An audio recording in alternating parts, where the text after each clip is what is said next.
freaking mouthful.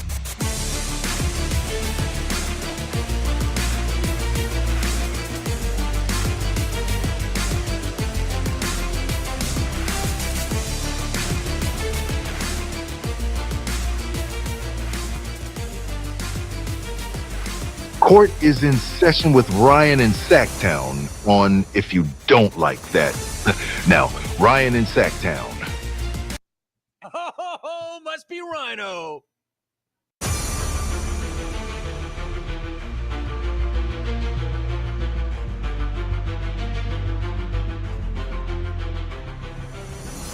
Good about yourself, Ryan. You're just a part of the King's Court. Jimmy, I am happy to be a part of the King's Court. Good morning. What's up, everybody? Coming to you early because we have got a big day of programming, especially considering this is the last day of Kings basketball before we head into the All-Star break, which means we're going to be down for what? A week? Still means we got Kings content here, but no games. So enjoy it for today. I'm going to be honest with you. Beating a bad team, any team, 3 times in less than a week, that's impressive. Can the Kings do it tonight? We will see. Like I said, we have got a ton of stuff coming at you today, beginning right now with the Kings Court, followed at 4 o'clock by our Kings Roundtable. Jerry Reynolds joining us. We'll talk about the Markelle Fultz signing, talk about what he's seeing from this team. By the way, Keon Ellis, here's a number for you. You know he's shooting 64+% from beyond the arc over the last 6 games. How about that? Incredible. Good stuff. Feed him the ball. Markelle Fultz going to wear number 20, by the way, here in Sacktown. That will lead you in today to the pregame. We're going to do, well, pregame is going to be part of that show. So that'll lead you right in to our normal programming, which will be Jerry Reynolds at the half, and postgame we'll be taking your calls. Maybe do a little bit of an extended postgame since it's the last time that we will have a game for about a week. It's a getaway day for the Kings. Can they go into the break streaking 3 games over 500? We will see. We've got a lot to talk about on the other side. Welcome in. Wake up to a morning edition of the Kings Court. Grant and Ryan, break it down. It's Sacktown, we're the crown. Needs to be more aggressive on the offensive end, but this is the time to Williams, the D-line. What's up, y'all? Welcome back in. Ryan in Sacktown with you. Court is in session. Did everybody make it through the storm okay last night? It was out here in Elk Grove. It was humming. Woke me up a couple times. Granted, I get up pretty early, but I heard it through the night. Hopefully, y'all don't have any downed trees, any power lines like Haunted Horse. Yeah, I know he's in Oregon, but he got hit pretty hard last night too. Weird weather going around, weird news going around. Aaron Rodgers, Raiders. What do you think about that, Raiders fan? Also, this is insane. The last 2 days, or I guess the last 3 days, I put out a couple of tweets. Like last night, it was just a caption of something that was said on the broadcast about the referees being possibly assigned to worse games, or you get inexperienced referees for worse games. It's got over 400,000 views. That's crazy. So insane. Thank you all very much. I think this thing might get to 1 million. It's really nuts. But anyways, who's here? Let me know. Who is here? Haunted Horse is here. Of course. What the hell is this early crap, dude? What the hell is your power doing back on, dude? Al, what's up, man? Furious Wolf. Furious is like, dude, I'm so torn. I want that gift card, but I want the Kings to win too. $500 to Bennett's on the line for him tonight, courtesy of PK. Come on, Ryan, you woke up Haunted Horse. Look, dude, that guy's lazy, man. Does nighttime shows. We do morning shows around here. Let's get it, Oscar. Love it. Flores, what's going on, buddy? Hey, looks like we all know what we're talking about a little bit. The Kings sign a point guard, Markelle Fultz. If you are expecting the number 1 draft pick to roll in here and change the Kings season, you need to adjust your expectations. But that being said, if he can stay healthy, and by the way, he has not played NBA basketball in like a year. So you got to think there's going to be a little bit of a curve to get into NBA conditioning. He ain't coming in to play 20, 30 minutes a night. He is coming in for 7 to 10 minutes a night, in my opinion. He's taking over the Devin Carter role, which also tells me Devin Carter is probably going to be in Stockton the rest of the year, where I think Devin belongs. I think that's good for him. Now, you might say, Rhino, there's not very many first-round lottery picks spending the year in the G League. Devin did not get a preseason. Devin did not get summer league. Rehabbing that shoulder injury, he got thrown right into the fire when the team was going through a lot of turmoil. So it's where he needs to be. His ball handling needs to improve. And speaking of ball handling, Markelle Fultz, he can do that. He can do that. You are looking for somebody that can handle some pressure, play some pick and roll and see the floor, and also maybe a little bit of defense. He's a little bit of a bigger body, 6'4". He's got a good wingspan. So jury's out if this guy can still play. We'll go through his numbers. We'll talk about him more here in a little bit. Tell me what y'all think about the signing. Do you like it? I do not know if he's going to be there tonight. I have not heard anything. Where I would direct you for that is Jason Anderson with the Sacramento Bee. He is on the road trip, I believe, right now. Or at least he was through Dallas. I think he was there last night as well.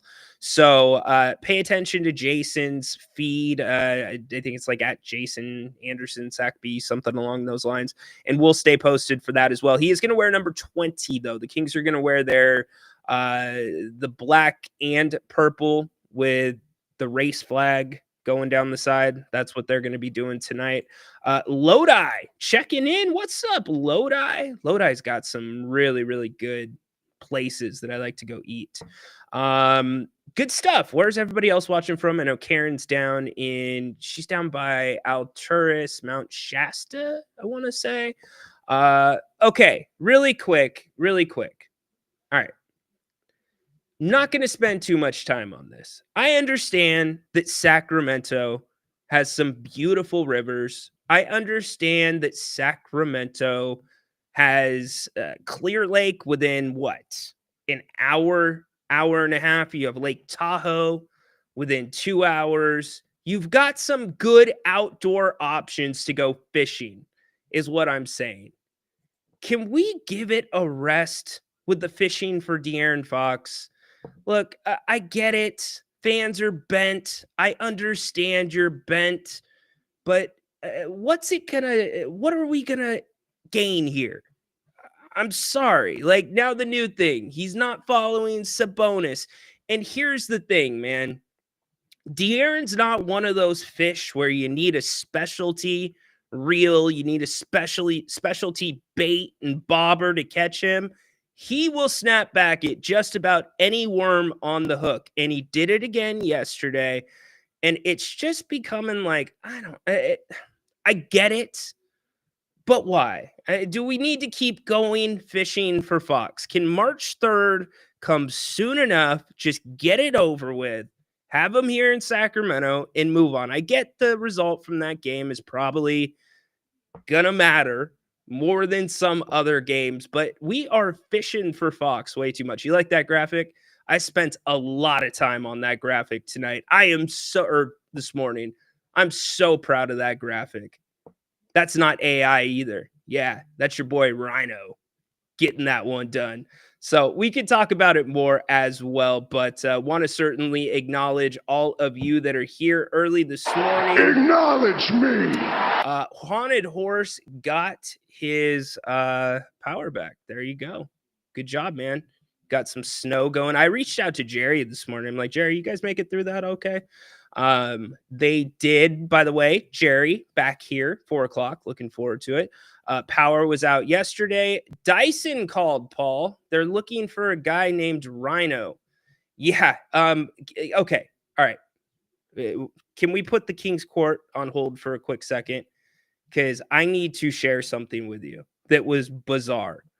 I understand if you are a salesman, you have one of the trickiest jobs there is out there, being a salesman, right? Especially if you have to go door to door. Who wants to go door to door? Most houses, a lot of houses now have the Ring doorbells. Some people even put up the no soliciting, all that, right? Well, I get that you want to make a sale once in a while, and there's different tactics, right? There's the old tactic where if you knock at the neighbor's house that's before the next house and they deny you, right? You'll say, "Oh, by the way, what's your name? Just thanks for taking the time, Adriana," right? And then they go to the next house and they're like, "Hey, what's up? I was just speaking with your neighbor Adriana, and they are so excited about what we're doing here in the neighborhood today, et cetera, et cetera." Well, this alarm salesman came by our house on Monday. I was not home. My wife was home. And she was in the middle of a meeting. And remember, if you were here earlier this week, I showed a picture of our 100-pound dog, Gordo. So when the dog starts,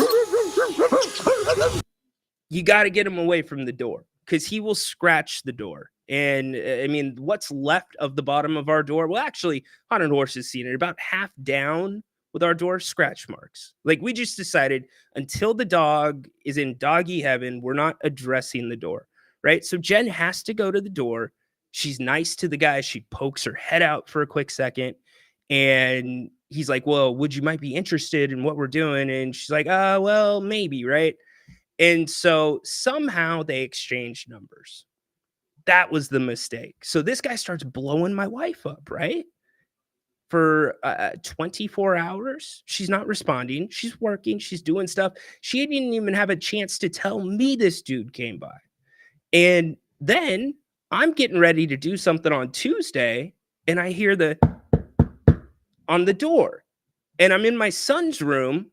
So I've got a window right there. His room is at the front of the house.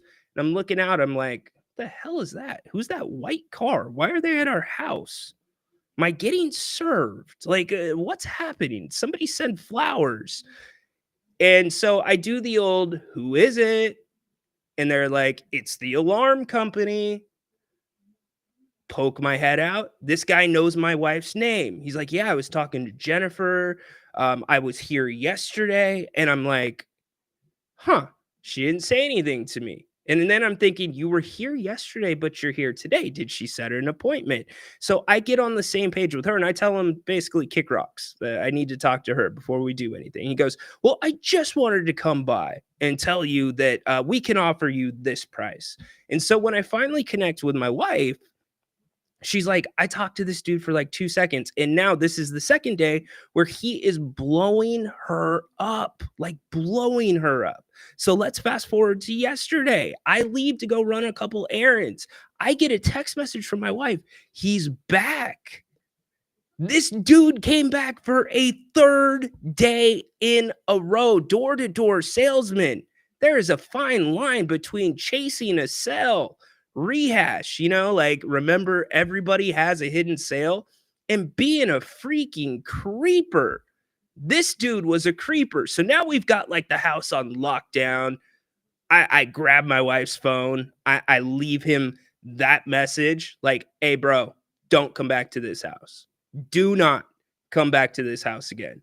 Never heard anything back from him. Probably a good thing. So I respect you if you're in sales, but that's a little bit too much. That is over the top. Especially, can you see how in this day and age that would be considered a little weird? Like, what's your commission going to be on this one sale? Maybe, I don't know, 20% if you rehook our alarm up to come to our house 3 days in a row?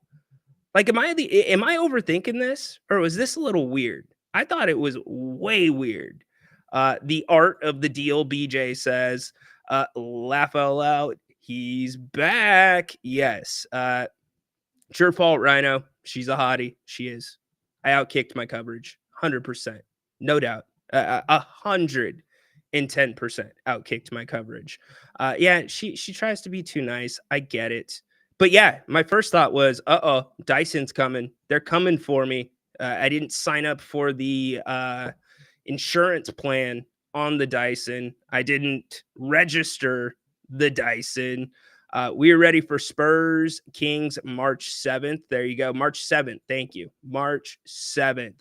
Joe, what's up? Sabonis posts after every game. I'm not too happy how Fox handled things, but it's like I get why Fox wouldn't or didn't want to see it. It is what it is. You know, I guess this tells you really quick. The only reason that I bring it up, and you make a great point, Joe, is so many of us fans, especially here in Sacramento, make the assumption that these dudes are like super tied off the court. The exception to the rule was the 2000 team, the 2001, 2002. That was the exception to the rule. Those dudes lived on the same street. Those dudes were like family, like Brian Kelly. I don't have that sound drop. But yeah, it is what it is. It gives you a glimpse into what kind of relationships could have been like on the Kings. Business, not necessarily personal. So anyways, y'all putting some lakes in there. San Antonio's dirty river walk. Oh my gosh, San Antonio taking some today. Yes, she's too nice, man. She should have never opened that door, Al. Should have never opened that door. But that's like smothering. That's way too much. It is a business. Teammates, not friends. Paul says, LOL. Yes, indeed. All right. So where should we start? Where do you want to start today? Let's start here. Markelle Fultz headed to Sacramento. I don't know. And I thought this was funny when Dirk called in last night and Grant's like, you're getting a dead horse. Or Dirk said, we're in the dead horse market. He's kind of right. But if we're going to be going after guys like that, I think there's worse guys to go after than Markelle Fultz. And it's a very low risk move. Why not? Again, it says that the team was seeing the exact same things that we were seeing.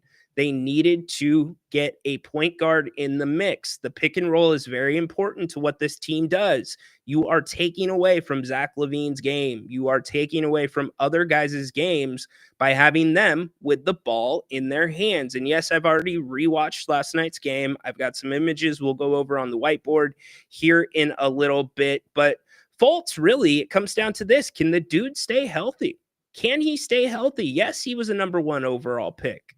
Yes, he's had some issues, some stuff that was a little bit off the court. Physically, he's had some issues. Y'all remember, I believe it was the shoulder that was getting him in Philadelphia. Now, Philadelphia is not exactly an easy market to walk into as a number 1 pick. And the thing that sticks out the most to me, look at that. This guy's really, for calling him an NBA veteran, for saying he's a veteran, he played 14, 19. He has one basically full season with Orlando. Numbers were not terrible. 72 games there. But then it's 8, 18, 60's okay, 43. If you add those numbers up, what is that? 3 seasons of NBA basketball? Yet he's been in the league for 6 or 7.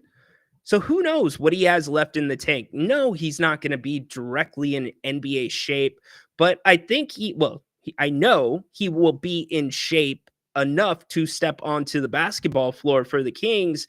And I can tell you this, he has got much better handles than Devin Carter. He's got better handles than some of the guys that are handling the ball right now. As I said at the start of the show, it's going to be bridge minutes for Markelle Fultz. This is not going to be anything significant, but at least it gives you, it's a true point guard. Now, it's not a, how do I put this? It's not a top 50 point guard in the NBA that's a true point guard. It's a true point guard. I will take it. Again, he'll be wearing Colby Jones's number 20. Damn, Colby's not going to get his jersey retired already? Man, that's too bad. But as for Markelle Fultz, I'm okay with it. It's a low risk move. What are you guys thinking? Dennis says, let's go. Fultz, just distribute the ball to our shooters. It kind of comes down to that. If you're looking at the scoring, don't. That's not what he's here for. You look at two categories for Markelle Fultz: assists and turnovers. That is what I will be looking at. If he can give you a couple rebounds, great. If he can get you a steal or two, great. But even on the defensive side of the ball, he's a bigger body, somebody that can help blow up a pick and roll. And I think his basketball IQ is pretty darn good. I think he's got a much better IQ than some of the guys that were handling the ball. So we'll see how he works out. I do not know if he will be available tonight. I would be shocked if Markelle Fultz is available tonight. There's no reason to rush it tonight. It's not one of those things. I think you give him the All-Star break to condition. You give him the All-Star break to get right and practice with some of the guys. I don't think that you need to bring him in for tonight's game. Y'all tell me if you feel different or different. Defense and ball distribution is what I'm looking at. There you go. Bench mob vibes. What are you talking about, Dennis? I see John Barry in the chat too. So maybe just the number. One of the better perimeter defenders. Don't disagree there.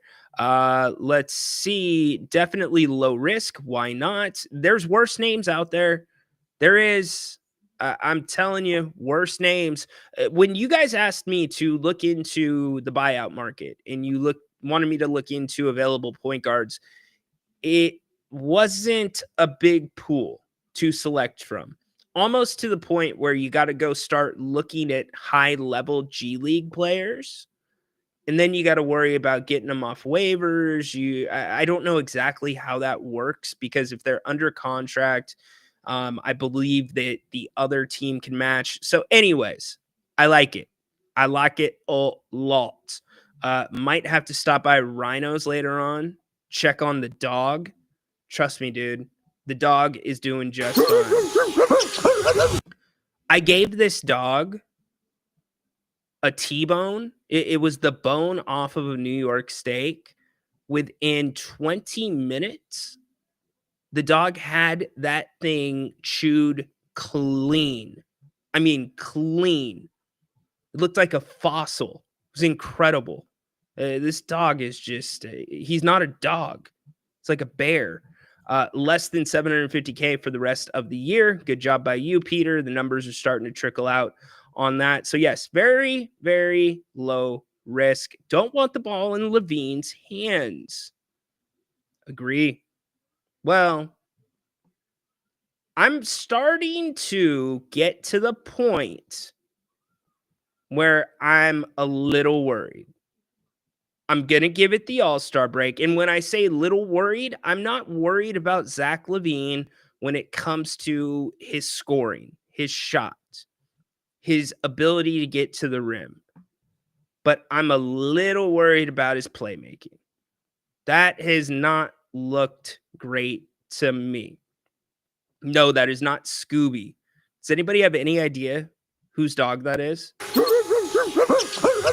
I'll give you a hint. It's a very popular dog.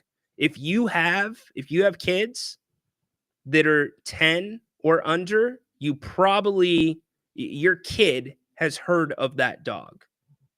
And in fact, he's not even all dog. He's not 100% dog. There's your hint. Who let the dogs out? I don't know. The dog's actually in with the wifey right now, so he is not in the studio. I don't think we would have gotten better with Fox. Oh, here we go. I'm liking the trajectory of the team. Appreciate it, Derek. I think LaVine's threes will fall soon. Sure. Al, let the dog answer the door next time the salesperson shows up. We can't, Al. Al, if this dog gets out, oh my gosh, it's our biggest fear in the world. Ow. Okay. Now I got to bring you in full screen. So the story behind this dog, and I'll make it quick. I know you're not here for stories. The story behind this dog is my brother-in-laws. They had Gordo's mom and dad. And so they decided that they were going, well, obviously, mom and dad, Ryan, okay. Now I get it. I never understood how Mike Gundy did this. This was brought to me by a mother of children. But I just said they had Gordo's mom and dad. And I was going to say they were decided to have puppies. Duh. It's brought to me by a mother of children. This was brought to me by a mother of children. So anyways, Gordo was the pick of the litter. Like, he was a little bully. He was knocking the other dogs away, trying to get all the milk. And Jen was pregnant with Liam. So what am I supposed to do? She's pregnant with Liam. She is in love with this puppy. She's grown up with both of the other dogs. And I'm telling her, I'm like, sweetheart, this dog needs like 5-10 acres of land. Like, they're herding dogs. It's not an indoor dog. But I love him so much. I want to run with the puppy. I can't tell her no, right? So we ended up getting Gordo. They gave us the pick of the litter. Very nice of them. But because he was the pick of the litter, because it was bloodline to Panda, who was like the best dog my wife's family has ever had. Like, Panda was everything to them. The brothers wanted to have a lot of say in what we did and what we didn't do with Gordo. Because they're thinking, all right, well, if maybe we decide to mate, we want to use Gordo. If we want to have another thing of litters, we can find another Great Pyrenees. So Gordo never got fixed, and that was the problem. Gordo and his brother Lobo, they used to play together all the time. They started to hate each other. They got aggressive. So what I'm telling you is, if that door opens and that dog bolts out, he will go murk another dog if it comes in his path. He's not good with other dogs. He's great with people, not good with other dogs. So we are terrified. And especially with my legal background, I know the liability that comes with a dog in a situation like that. You sure as hell better have him on your homeowner's insurance. Anyway, so no, he cannot answer the door. Like, trying to get him away from the door, Al, is like boxing out Zion Williamson. Like, seriously, like, I'm in good box out position and I am driving that dog back. So anyways, back to the Kings. Gordo taking over the show. We're talking about Markelle Fultz and him coming to Sacramento, light the beam, bring LaVine off the bench. He can't do it. You can't do it. If you are going to put LaVine or DeMar on the bench, it's got to be DeMar. You know why? You're stuck with LaVine's contract. Let me remind you what happened in Chicago with LaVine. If you're not familiar, him and Billy Donovan did not get along. In fact, towards the end of DeMar DeRozan's time there, they were not talking. Billy Donovan and Zach LaVine. In fact, DeMar DeRozan was the conduit. He was the middleman, the go in between. You cannot have a situation where things sour with Zach LaVine. You know why? Because his contract, he's here for another few years. If you're going to put one on the bench and bring him off, it's got to be DeMar, because if it goes bad with DeMar, and who knows, DeMar might not want to be in Sacramento now that circumstances have changed. We don't know. He hasn't really given that indication, but he did give it a pretty good laugh, and you could tell he was not happy when he was asked if Mike Brown asked him to come off the bench. So it can't be DeMar. I mean, it can't be LaVine. It just can't. So happy we got LaVine. Okay, Gordo equals fat, Lobo equals wolf. Yes, so the reason that Gordo was named Gordo, he actually has a last name. He's named after Gordon Ramsay. So his name's Gordo Ramsay, we dropped the N. Gordo Ramsay. My wife loves Gordon Ramsay. What is that? Yes, Gordon. You have a dog named after you. DeMar is balling. DeMar's doing great. I'm with you there. The only problem with DeMar, get your foot away from the 3-point line. Please get it away from the 3-point line. Killing me. It's all about the money. Yes, indeed. Brian, what's up, man? I'm ready to see what Fultz can do the rest of the season, but I still kind of was intrigued with Elfrid Payton. Yeah, decent point. Pick up after his 20 assist game with the Pels earlier this season.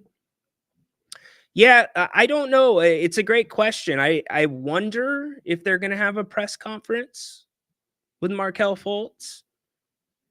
I don't know that they will. I doubt they will because it's a free agent signing. They didn't do one with Doug or Jay. But that would look, a couple of people here in the town, in this city, had Monty on their show not too long ago. It would have been perfect timing to ask that question, guys, that they were looking at that position. I agree that he is having a little bit of issue there because there's something to what they're saying on the broadcast that the offense revolved around Zach in Chicago, and now he's part of the Kings offense. But again, everybody on this Kings roster is playing out of position, including Zach LaVine. So it's tough to really pinpoint it. It's hard when Doug talks about wanting them to be able to make their own decisions and play through things and have that 5-man basketball when you have the pieces changed. Again, I can't reinforce this enough. Going back to, when Doug took over and you had this group, the core of the group had been here for 2.5 years. That's different, making it more simplistic. When you bring in pieces that are used to playing in more structure, especially when you don't have a true point guard involved in it, I feel like you've got to meet that in the middle. I'm not saying you can't do a little bit of both, but there's got to be a sampling of both. Rhino, what's up with the late whistles last night? Oh, I know. A lot of whistles last night at the end. It was weird. I do not believe he will play tonight. I'm going to put it this way. I will be very surprised if Markelle Fultz plays tonight. I think DeMar out there is a calming effect. No doubt. DeMar's been really, really good. Really good. He's gotten big baskets for this team on this little road trip. And the fact that here's the bottom line. This team is going into the All-Star break at least one game over 500. That's pretty cool. That makes me pretty happy. Y'all should be happy about that too. At the bare minimum, they're going to go over one game. They're going to go in one game over 500, even if they lose tonight. Speaking of tonight, notice anything? Notice a name that's missing from that list? Could it be true? Are the Pelicans going to play Zion 2 nights in a row? Are the Pelicans trying to put an end to this losing streak before they go into the break? Keep an eye on that. Here's all the season matchups this year, career matchups or history of the Kings and the Pelicans. There you go. But all the matchups this year right there for you.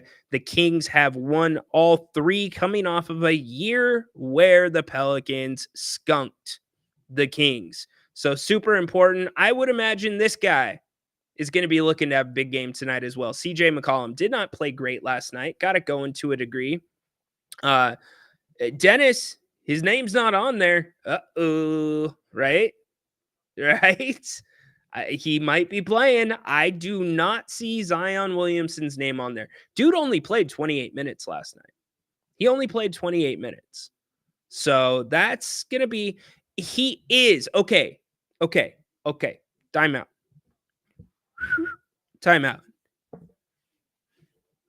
I will concede that it is incredibly difficult to guard Zion Williamson. But I'm also going to give you the caveat that the Kings aren't doing themselves any favors with the way that they are guarding Zion. Got plenty of pictures to show you that. We'll go through it. By the way, shout out to Trey Lyles for stepping in front of Zion twice last night. Hell yes. I freaking love that. Trey Lyles was playing with his hair on fire when he got onto the court last night. Thought it was awesome. Put Gordo on Zion. I can't get him to New Orleans quick enough, buddy. Zion out.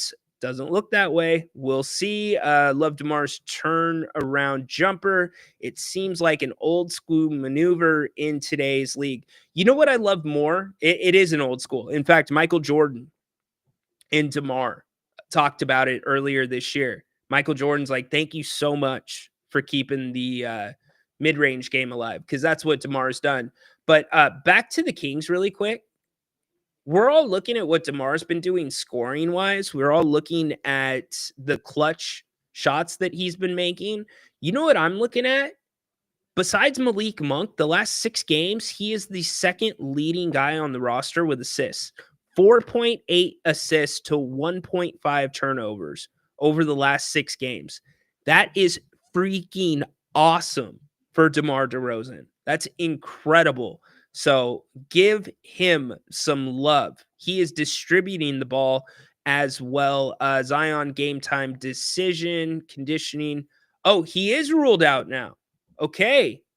All right, Dennis. Where's that from? Is that from that one app that you use? Sounds like a sports book. He's out. Okay. All right. There you go. No excuse for the Kings losing then. 0 excuse for the Kings losing. Everybody take a sigh of relief. Zion is out. Refresh your page. Awesome. Zion out. So it has updated since we started the show. Hell yeah. Or Cristobal saying game time decision. Dennis throwing it back in. Ryan, what did the Kings do differently to contain CJ last night? Good question, Al. We'll talk about it here in just a few minutes. Speaking of last night, why don't we listen to Coach Christie breaking it down for all of us? Here's Coach Christie last night after the game. And a lot of good 3 quarters, sub 30. The 1 second quarter got away from us a little bit. 45 threes, that's the number. 28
first row.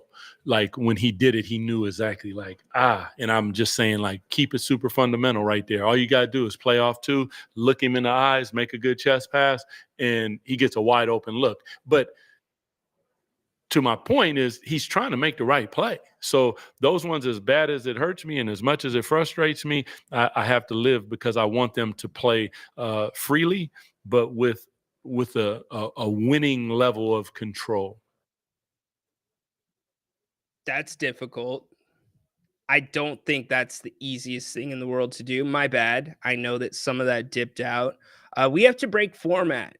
This man just became one of like 8 players in the NBA to surpass 30,000 points in his career.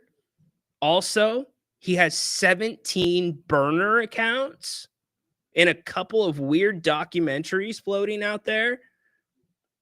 And he didn't want to go back to Golden State. In fact, this guy, we should ask him. He's worried about the All-Star game this weekend and getting booed.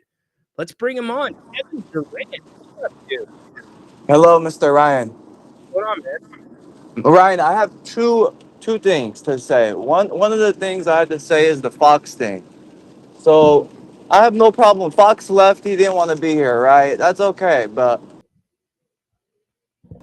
a lot of people are calling him a snake. He's responding to it. He doesn't need to respond to it. It makes the situation much worse. He's like making a drama. He's being a drama queen is what he's being. And everybody's sick of it, you know? And when he comes back to Sacramento, I'm like, there's going to be a lot of cheers, maybe some boos, but I don't know now. I feel like he's going to make the rest of his fans turn on him, and there's going to be more boos than cheers, you know? Well, it's going to depend on what the Kings do. It's 100% going to be on how the Kings handle it. I think there's going to be some scattered boos no matter what the Kings do, but the Kings are going to drive that crowd. If the Kings go out there and introduce the first 4 Spurs and then do a booming De'Aaron Fox and put the spotlight on him and let him walk around the court for 3 minutes, what's the crowd going to do? Most of that crowd is going to probably give him a standing applause because they're season ticket holders. Those season ticket holders have met De'Aaron. They've been around De'Aaron. So I don't know how the Kings are going to handle it, and I think it's kind of a low-key nightmare for the Kings on how they are going to handle it and the decision-making behind it, but I agree that, like, I think it needs to stop on both sides. That's why I put that graphic up. It's like, why? You know you can get him to respond. What's it going to do at this point? Just let him be. Let's separate and go on, right? Right, Kevin? Right. No, I agree with everything you're saying. And another thing I wanted to say is the Pelicans, right? The Pelicans are the worst team in the Western Conference, I believe, right? Yeah. Yeah, it should be no problem beating the Pelicans. Like, Did if you you're say a the serious- best team or the worst team? the worst team? Okay, yes, they are the Yeah, worst team. I it thought should you be were no playing problem. them. Should be no problem beating the Pelicans. Like, if you're a serious team and you want to get to the playoffs, you should dominate the Pelicans. It shouldn't be a close game. We shouldn't have to stress over it. It should be domination. So I'm going to give you the flip side of the argument, and I'm not trying to set the fan base up for a letdown or a loss, but it's just reality in the NBA. It is very hard to beat a team 3 times in a week. Like, that is not an easy thing to do. So I agree with you based off records, based off of talent. The Kings should win this game. But this is a harder game than a lot of people. This is a way harder game than it appears on the surface. Yeah. So I'm with you. Look, the route to the playoffs is the play-in. The organization is recognizing that. Everybody I've talked to says they are already working under the assumption that the pick to Atlanta is going to convey. So they're looking at other scenarios to get back into the draft if they would like to be in the first round. So playoffs, they're going to have to win the play-in first. But yeah, maybe it starts tonight. You're right. you, Ryan. That was about everything that I wanted to say. Light the beam, and you're doing a great job, Ryan. Appreciate You're you. doing a great job. You have great knowledge, and we appreciate everything that you're doing. Appreciate Thank that, you. Katie. You the man. Look at that, man. I can say I have a relationship with Kevin Durant. How about that? Good call by KD. Who wants to follow it up? Call the show. We want to hear from you. Sorry about the audio issue. No, it was not a bathroom break. I just hit the wrong mute button. That is on me. Pick is gone finally. Yeah, just get it off the books. You can't beat the refs. I will say, I think if I look at the last couple games in the refereeing, I don't think the Kings have gotten the same whistle going to the hoop that the Pelicans have gotten. And when I say that, I think, and I target that more towards Zach LaVine, but also Zach LaVine, when you go back and watch the film, he's going away from the hoop a lot of times that he's going to the rim. And so I don't know if that is factoring into the way the refs are calling it, but there's a little something there. Not quite as far as Katie took it last night, but there's a little something there. How can a team be any good with the mascot of a pelican? What's wrong with a pelican, man? The hell's a trailblazer haunted horse? I think there's worse mascots than a pelican. You could get creative with a pelican. I mean, I know there's some pretty weird college ones out there, but Pelican's not terrible. Tell him Sabonis didn't get to the free throw line one time. You know, that's a good point, BJ. That is a damn good point. It's a hell of a point, BJ. He did not get to the free throw line. He shot the ball 18 times or 13 times too. Yeah, good point. Very good point. Let's go back to the phones. Evan, what's up, Evan? Hey, so I've been not watching the Kings too much recently.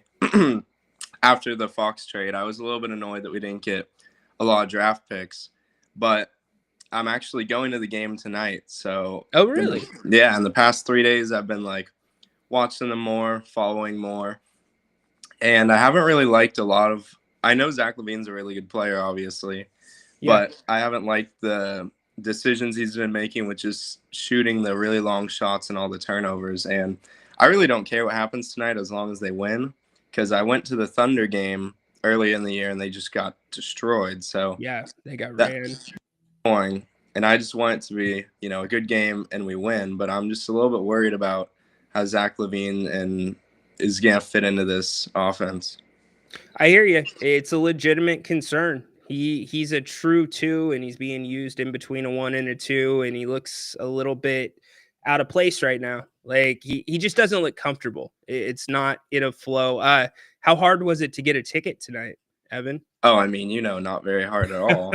That's the reason I was wanting to go, is because when I went to that Thunder game, I went with my family. It was like $50 for the farthest seats up, and then me and my girlfriend got $55 tickets, and we're like row 7 at half court line. So that's that's awesome. Yeah, so it's some of the best tickets. And I was like, oh, we gotta go now. But sweet. I'm just really hoping that we win, and I'm happy that we added Markelle Fultz, because sometimes, like in the past, we always had a lot of hope with Marvin Bagley and all that. Even if they turned out to be busts, we could look at the team and be like, oh, well, there's potential here. And I feel like Fultz is a player that really has potential. And a lot of the players on this roster are kind of just, they are what they are.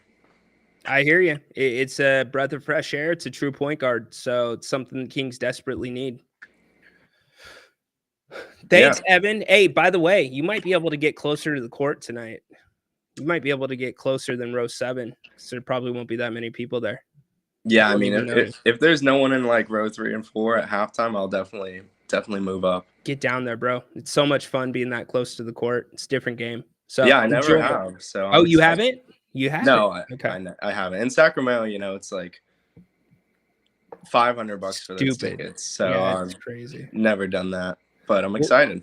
Even in the seats that you're going to be in tonight, you're going to see just a different game. You'll see how big these dudes are and the way that they move. It's incredible. So enjoy, man. That's going to be fun. Let us know how it goes. Yeah, I'll definitely come on after the game. If I asked my grandpa to watch, make sure I get on camera. There you go, for sure. I'll be wearing my Halliburton jersey. Kings Halley jersey? Of course. All right, we'll watch for you. Thanks, Ev. All right, thanks, Ryan. Good job there. I got a little nervous. I don't know if you noticed with my facial expression that it was a different Evan that is a patron of a national show. And I'm like, uh-oh. I had my finger on the trigger, ready to go, especially when it's like I'm going to the game tonight. I'm like, uh-oh. Evan knocked it out of the park, though. Good job by Evan. PK, he's probably working to earn enough money if the Kings almost lose or do lose tonight. I wonder if he's going to drop that gift card on Furious, even if the Kings win. That'd be interesting. Is it crazy how Sabonis gets no calls? It is a little bit weird. That is a little bit weird. Sabonis not getting love from the NBA refs. Well, look, that's on Doug Christie, too. I thought that there were a couple times over the last 2 games, especially in Dallas, that Doug should have gotten teed up. I would have had my butt on the court and in the official's face just to get a change of pace, just to kind of, I don't want to say reset the team, but inspire the team, because the guys are getting a little bit mouthy. And the refs last night, they let that whole thing between Malik Monk and CJ McCollum go way too long. Way too long. And I'm not talking about going back and looking at the play to see if it was a take foul. They let those guys jab back and forth way, way too long. You can't do that. And then they let them re-engage before they went to go look at the play. It's the little stuff like that. Like those little things like that are how games get out of control. And I'm glad that, Malik's not going to do anything. CJ's not going to do anything either. But it's just you get 2 different elements there. They might do something. So it's something to look for. And then it delays the game, too. It delays the game way too much. Oregon train. Okay, every state has a train. What's so special about the Oregon train? You want Zach and DeMar at the line. Fair enough. Yeah, DeMar gets there a lot more. DeMar, it's amazing. Dude's a magician, the way he gets to the line. It's what's coming, and you still can't stop it. And I can still draw the foul. Malik means king in Arabic. Damn, Andrew. That's deep. I have never heard that before. Holy crap, man. My mind is blown. Good job. No, I know. Flores, I get the feeling the NBA just doesn't like Sacramento. You're just getting that feeling now. It's not the NBA. It's the coaches and some of the front offices. So funny enough. All right. Let's listen to Keon Ellis really quick. Call the show. Love to hear from you. We still got a lot of stuff to go through about tonight. We're going to go to the whiteboard as well. Look at some plays that can get cleaned up. Some good stuff from last night. Trey Lyles deserves a ton of love for getting in front of Zion Williamson. Look, it's a ballsy play, but it's not like getting in front of a train like some people will make you think. There's guys just like him that guys take charges on all the time, but to actually get out in front of it and do it, love Trey Lyles for that. That is like a message sending play to your team. That says I'm willing to do anything for you guys. So I thought that was awesome. Here's the link again if you want to call the show.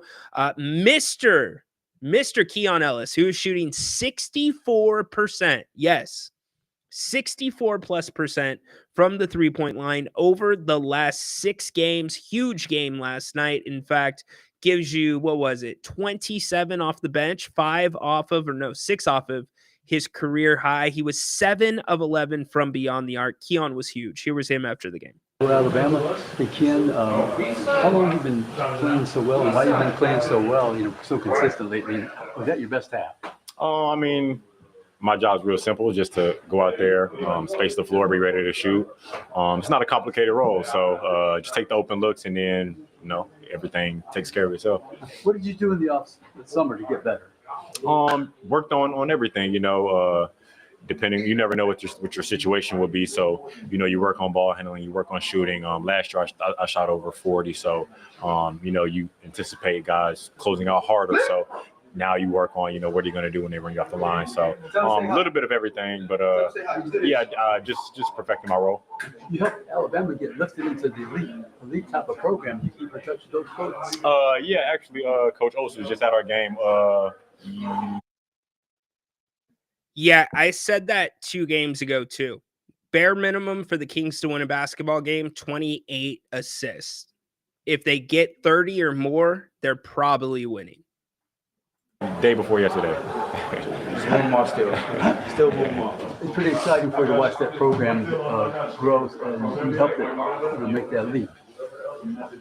Yeah. I mean, definitely was my favorite school growing up. So, I mean, for them to be where they are now, everyone looks at it as a football school, but now the basketball program is rolling. So, definitely great. Thank you, Keon. Good luck to you now. How good did you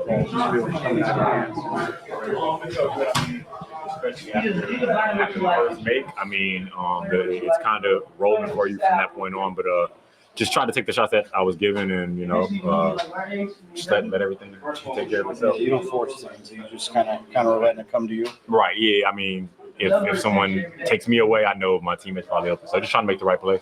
We talked about the turnovers before the game. You guys had 8 in that first quarter, but then I think only 3 the rest of the way. How important was that to just take care of the ball? Oh, big. I mean, you don't want to give the team the ball without you being able to at least take a shot. So for us to cut down on the turnovers, definitely huge. I mean, it came down to a close game, so if we would have had more turnovers, probably might not have went in our favor. But yeah, definitely good to pull that one out. 3 in a row now, and one more before the break. How important is it to keep it rolling and keep that momentum going? Really important. I mean, it's easy for you to kind of let off the gas last game before the break, but I mean, we know what we're fighting for. Can't really think about that. Have to take care of business. So, yeah, I think same mentality tomorrow. Come in and just try to take care of business. Thanks, man. Yeah. 3 on Ellis. Interesting. I love these nicknames y'all come up with. Grant will be here later today. I'll pass that along to him. Mike, thanks for checking into the channel. In fact, you'll get Jerry as well later today. We'll be here at 4 o'clock doing our Kings Roundtable. We'll get Jerry's thoughts on the Markelle Fultz signing. We'll get we'll recap this first, and it's more than half of the year. This is game 55. But we'll recap what we've seen. It's a sprint to the finish now. You are on the 4th leg of the 4x4 relay right now. The baton just got passed. So can the Kings finish out strong? The schedule is crazy coming home. 11th hardest schedule, which, look, everybody plays the same games. It's just a matter of the timing. The Kings got lucky. Somebody brought this up last night, and it was an excellent point that the Kings did get lucky with some easy games around the trade deadline and after the trade deadline. And this is this is your last stretch of easy basketball. And I get no game is usually easy for the Kings because you play the Kings first and then you play the other team. But if they can go in winning 4 in a row, I'm not going to be mad at them. It's a good place to be. So yeah, Mike, thanks for dropping in. And like I said, Grant will be back at 4 o'clock with us. And then tonight we're here all night. If you don't know, we're here at halftime. Jerry will be back with us, and Napes and I will wrap the night up for you, taking your calls and doing our last post-game show before the All-Star break. Those things are a lot of fun. Boy, I'm getting good. Look, I'm not trying to toot my own horn here, but I'm going to do it for a second. I'm getting so good at noticing when somebody's going to try to be a knucklehead. I know the tells now. I know a lot of you are like, damn, Rhino, you're so quick. Like, how'd you get them off? Sometimes it's because I know the tells. If you're showing us half of your face and we see the ceiling, you're probably going to do something stupid. When you start off with a generic, oh, I'm so glad the Kings won. The Pelicans aren't a good team. You're probably going, and that's combined with showing half of your face. You're waiting. You're setting your line up. So, anyways, the next thing I want to see from this team, because last night Kyle Draper said it. He was spot on. Love Drapes, by the way. He was spot on about this. That it was a game of runs. It really was. The Kings went on their runs. The Pelicans went on their own respective runs. But the next level to this that I want to see from the Kings, we know that they've got a little bit of dog in them. We know that they've got a little bit of aggression. But between the end of the first quarter and into the second quarter, Alvarado and Zion scored 18 straight points. 18 straight. Now, the Kings were scoring during that time too, but those two guys put 18 in for the Pelicans. I want to see somebody on the Kings be like, nah, you ain't getting another one. BS. Push them off. Give them a hard foul. Do something. That's like kind of that next level. That's like taking that up a notch and saying, we've got an attitude. Like, we recognize it. No, we ain't cool with that. We're not going to take that. So I think Valanciunas definitely is going to be one of those guys that does that. I could see Keon being one of those guys that does that, but I want to see that next step from those guys. But Keon Ellis, man, he has been playing out of his freaking mind. Rock says, sorry, had to crank up my Ninja and make some strawberry, banana, blueberry smoothie. That sounds good. That actually sounds really good. I'm not going to lie to you. All right. I see you. The Zion runs. Yeah, I didn't mean to do that one. That works, though. That's funny. Let's see. Stupid half edge. Dude, you see it from a mile away. Dennis, do you think Doug can expand these rotations to 10 players and get off at 9 and shorten the starters' minutes? I think he can some games. He can some games because of the matchups.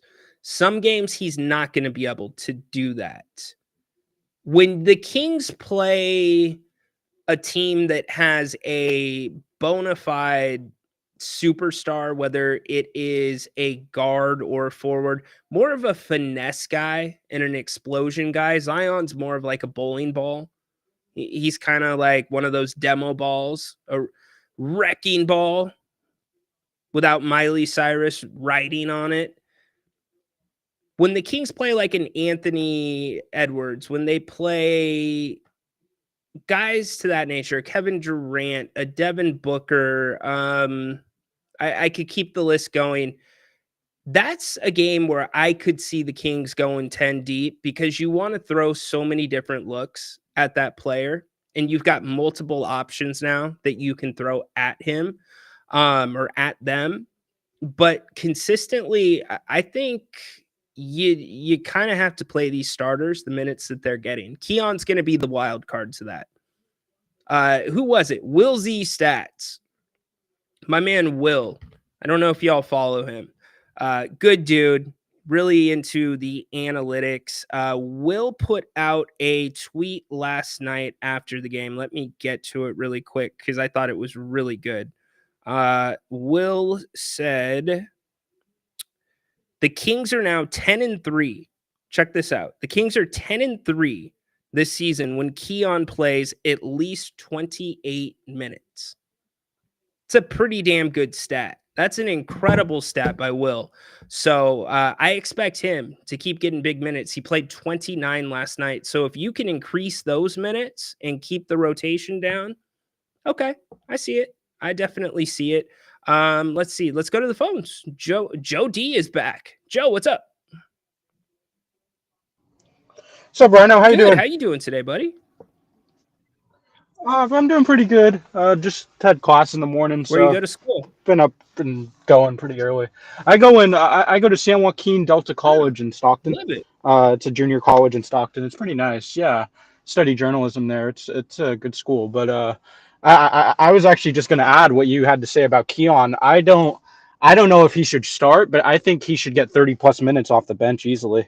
I mean, he's easily our best 3-point shooter on the team, so I think he needs to get as many minutes as Doug can give him. I'm with you. I am with you, Joe. And here's the other thing about Keon. When he's on the floor, he gives you more options defensively on the perimeter, depending on the combinations that are out there with him. You can do a little bit more switching. Also, Keon quietly is guarding multiple positions without people knowing it. And that is such a huge asset for a team. The fact that what's Keon, 6'3"? I want to say the fact that he can guard some threes, guard some fours at times, it's amazing. And you there, Joe? Joe? Going once, going twice. We lost Joe. Joe, come back. We'll get you back on. Athena's in the house. What's up, Athena? All right. Wow. I happen to have fresh blueberries and strawberries and bananas. Might have to whip one up too. All right, we're doing smoothie time here on the King's Court. No worries. You know, Ron, we have one of those too. It's a pretty good machine. I'm not going to lie. It's a very good machine. You know, you can make soup in that thing. Like we did the whole state fair where the guy's cooking in front of you with the blender. But you just pop the ingredients in, like for a broccoli cheddar soup, and you let the Vitamix run for, 15 minutes. It gets hot. It's incredible. It's good stuff. It's an easy meal. Real easy meal. Well, we kind of do easy because we do Dinnerly most weeks, which I highly recommend. Dinnerly is a good service. I like them a lot. What's up? Thanks, Ryan. Happy vibes make me happy. Good to hear that, Athena. Good to hear that. Yes. Happy times here on the King's Court. The revolution is televised.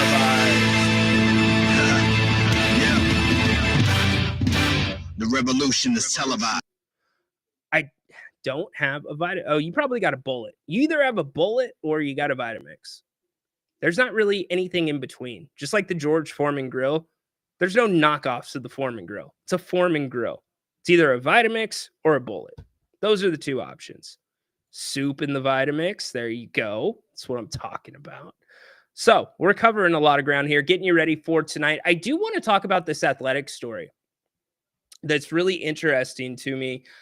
Came out today. Let's go to that really quick. Get your thoughts on this, because I know some of you like to get some action in. No names mentioned, haunted horse.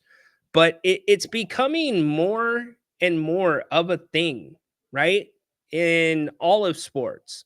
So The Athletic came out with this piece, The Dark Side of Sports Betting and Its Impact on NBA Players. Death threats, racism, and anybody want to guess what the third thing is in the title? It's really random. I'll let it marinate for a second while I start the article. So, after every game, when the duties of the night are complete and Jalen Brunson has a chance to unwind, he opens his phone to dozens of messages on social media. It doesn't matter if he scores 40 or 20 points. Doesn't matter if the Knicks win by 30, 2 points, or lose. The bulk of the messages end the same. They threaten him and his family, including his months-old daughter. They call him racial slurs. They demand money.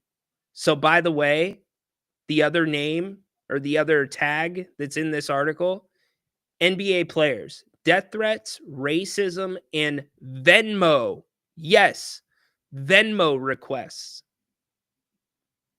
Brunson could do what he's paid to do, play well and win basketball games. Yet the star guard has spent many post-game nights sifting through harsh messages from people who wager money, sometimes large sums, on things they can't control.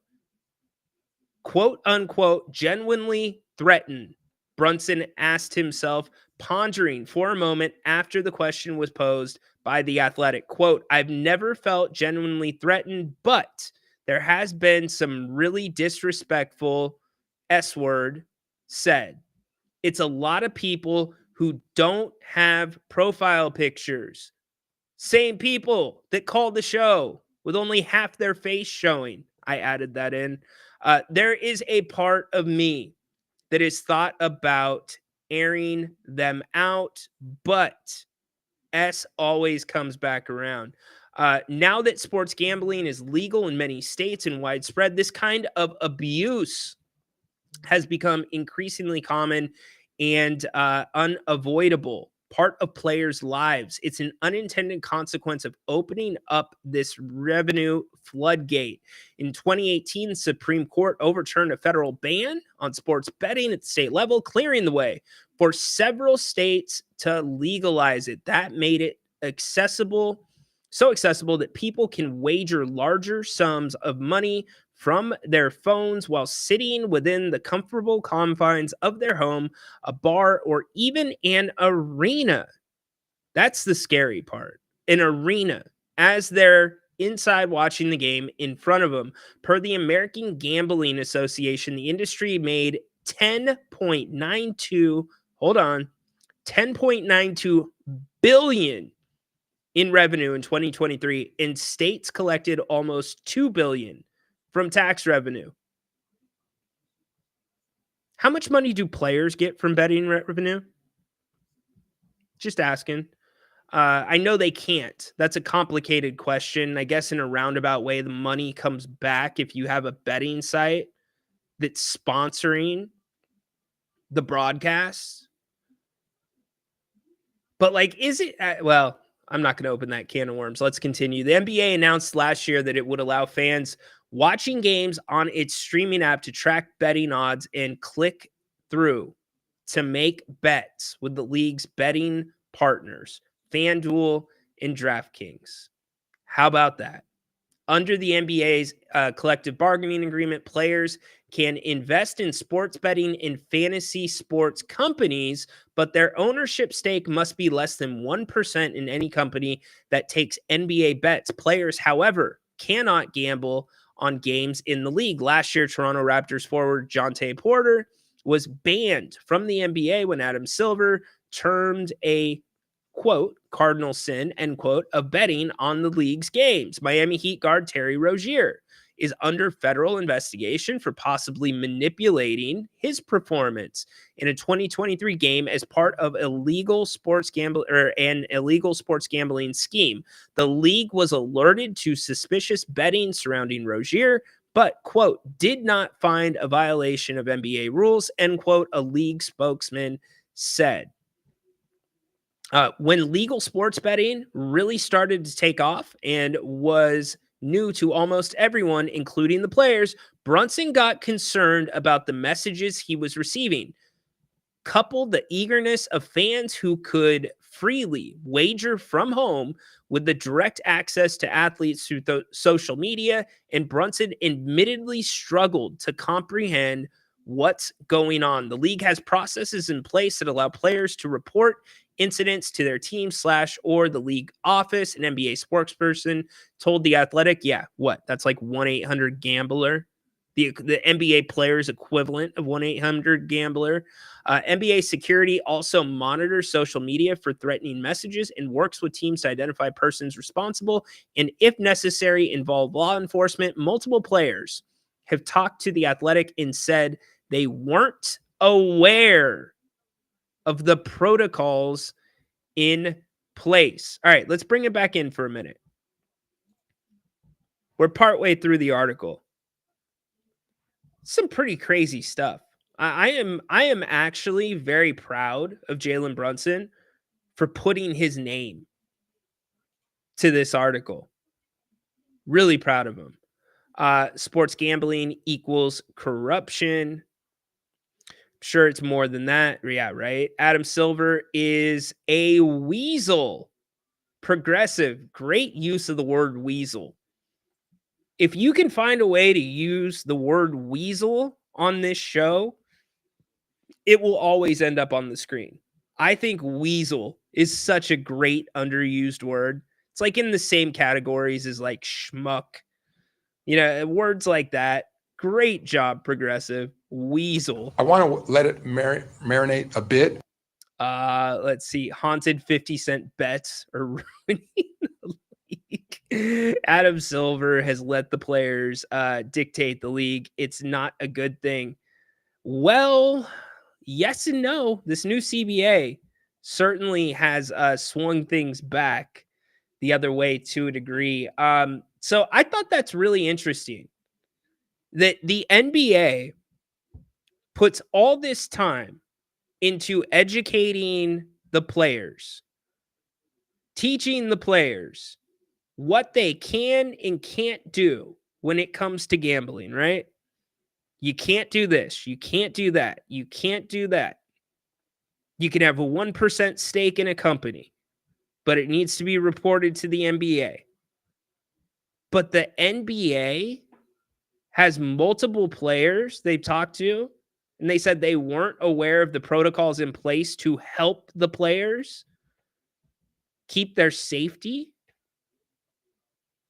It's crazy. Even then, there isn't anything that can stop players from receiving these messages directly to their phones, not without making their accounts private or not having social media altogether. Quote, it's gotten to the point where it's somewhat comical now, but at first I was like, what the F?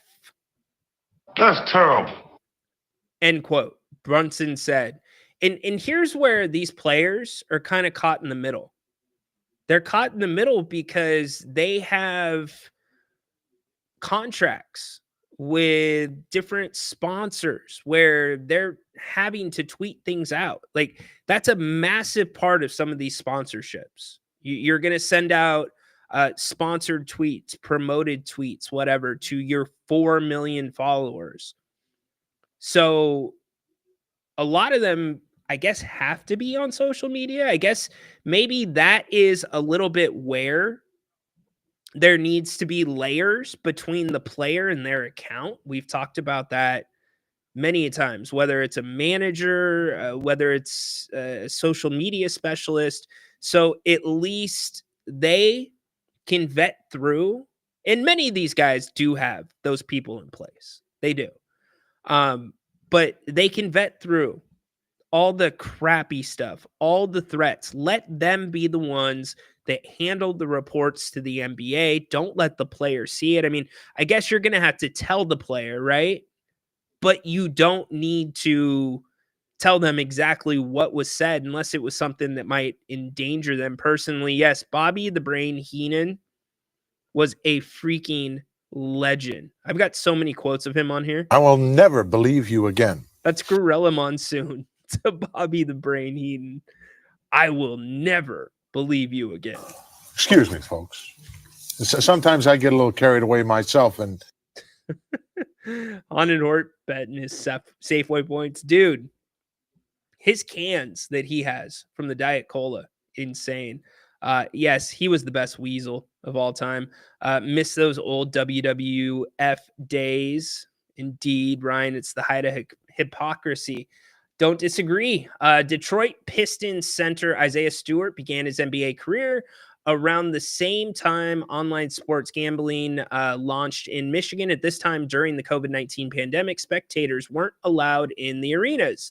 So a lot of Stewart's early interactions with fans came via social media, where people were upset about something he didn't do on the court that lost them a bet. Quote, "No, not at all. That's their decision." End quote, Stewart said by telephone when asked if there's ever any guilt when someone tells them they lost a bet. Quote, "They chose to put money and bet on our games. You find it funny until there's a line they cross when it's not funny." End quote. They've said a lot of crazy things, like from bringing up family to commenting on my wife, my son. When in college, Marquette Knicks rookie Tyler Kolek said he would receive hateful messages after games. And that's where I draw the line. We've talked about this on the show many times, like about a kicker in college that misses a kick and gets death threats. It's crazy. It was crazy before they had NIL. Now there's an argument that it's kind of the same thing as pro sports, right?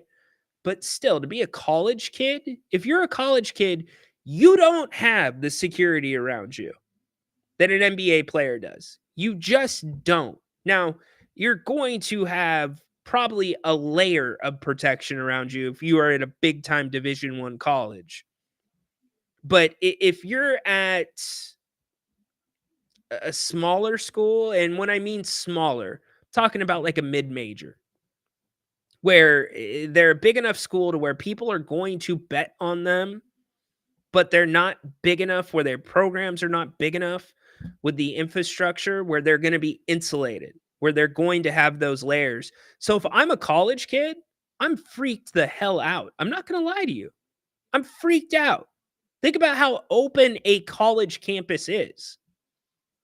It's not like walking or trying to break into the Golden One Center to get to a Kings player. Good luck. You could just walk right onto campus and blend in with everybody else. That's a little scary. That's really scary. Kolek says, I've been told, go kill yourself. I've gotten worse than that, but that's listen to this, common one. Washington Wizards guard Corey Kispert came into the NBA in 2021, said his teammates receive messages almost nightly, usually after losses. The Wizards have yet to have a winning record since Kispert entered the league. Kispert said it's often the same people, all of whom who have no profile pictures and no username, that suggests who they really are. Death threats are common. Quote, no, normally I don't report death threats, Kispert said. I mean, these people are pretty much anonymous on social media. We just kind of feel like we can let it go. It's the dark side of it all. Yeah, you can let it go until you can't anymore and something happens. So Kuzma goes on to say he gets the same messages, but he doesn't really read them. For Knicks guard Josh Hart, there's rarely a difference between him getting 10 rebounds in a game or 9 in the majority or instance. 1 rebound won't determine if Hart's job is done successfully, his job being to help the Knicks win basketball games. However, for @SportsBetter 2345 or John Doe in Long Island, not far from Manhattan, only having 9 rebounds instead of 10 can potentially be the difference between the person being able to pay their mortgage that month or even worse. Quote, I get everything, Hart said, end quote. People say, I hope you die. They wish injury, racial stuff. Hart said his teammates never let someone's betting, anger, or dictate how they perform, yet it's nearly impossible for these 20-somethings who are online to not be impacted one way or another. Hart admittedly has played into someone's anger before, prior to sportsbooks being open across the country. It was back in college, and while he doesn't remember the bet that someone lost due to his performance, he recalls the person sending a message with their Venmo attached so that they could get repaid for their financial loss. It backfired. Holy crap. So this thing just goes on to keep naming all of these players. The pros are one thing. College is completely another. Like I said a few seconds ago. So here's the end of the article. Ultimately, there is only so much the league can do to limit interactions or abuse related to betting. The league can't police a player's social media account, and asking players not to check their accounts is unrealistic in the modern world. Gambling is now part of the fabric of collegiate and professional sports, and there's likely no turning back. Amen. It's only going to get worse from here. After all, the love of money is the root of all evil, and there's a lot of money in sports gambling. Quote, that's what I get upset about. End quote. Knicks guard Mikal Bridges said, quote, when I lose someone a bet, I get a hate message. I don't get anything when I win them a bet. Where's my money at? End quote. How about that, y'all? How about that? Do you see the writing on the wall? Is it just me, or are the players saying, I want a piece of the pie too? Why are we just getting hate and love? I could totally see. I mean this sincerely. I could see a push from the players union sometime in the future to, at the very minimum, have the NBA pay out of a percentage. Let's just put it this way. A percentage of whatever the NBA is getting from gambling sponsors. The NBA paying a set percentage out of that to the players to either go towards having a middleman, having security, something. Because what is keeping these leagues making money hand over fist is the gambling. ESPN has their own sports book right now. The Phoenix Suns have a lounge in their arena where you can go make in-game bets. What's going to happen when that first instance happens? Where a player is hurt by somebody that lost a bet. Or worse, I pray to God that never happens, but I'm not being realistic with the way the world is these days. The NBA's got to figure out a way to get ahead of this. They do. You can see it's bubbling under the surface with the players. And I don't blame them one bit. So what are your reactions to that? And I'm not knocking you for gambling. I think there is a lot. I know people besides Haunted Horse that like to get some action. And they're responsible with it. They bet what they can afford to lose.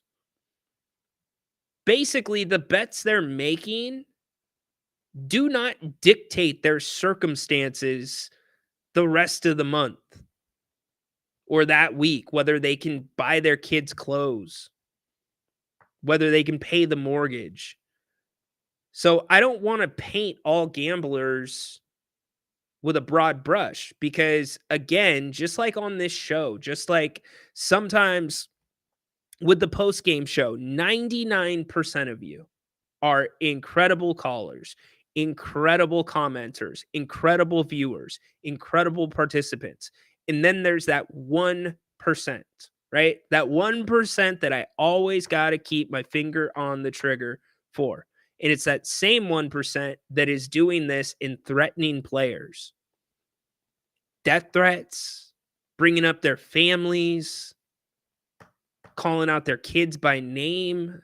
Think about that. There are universal reasons to go. That's a reason to go. 100% of the time. Always a reason to go. So, some food for thought. Markelle Fultz on his way to Sacktown. We talked about him a little bit earlier. Here are his career numbers. We kind of talked about expectations and what we think really his role is going to be here in Sacramento. The other person that it affects undoubtedly, and it probably affects for the right reasons, is Devin Carter. This probably means Devin Carter is going to spend the rest of the year in the G League, where I think he belongs. I think it was 2.5, 3 weeks ago. It was right around the Oklahoma City game.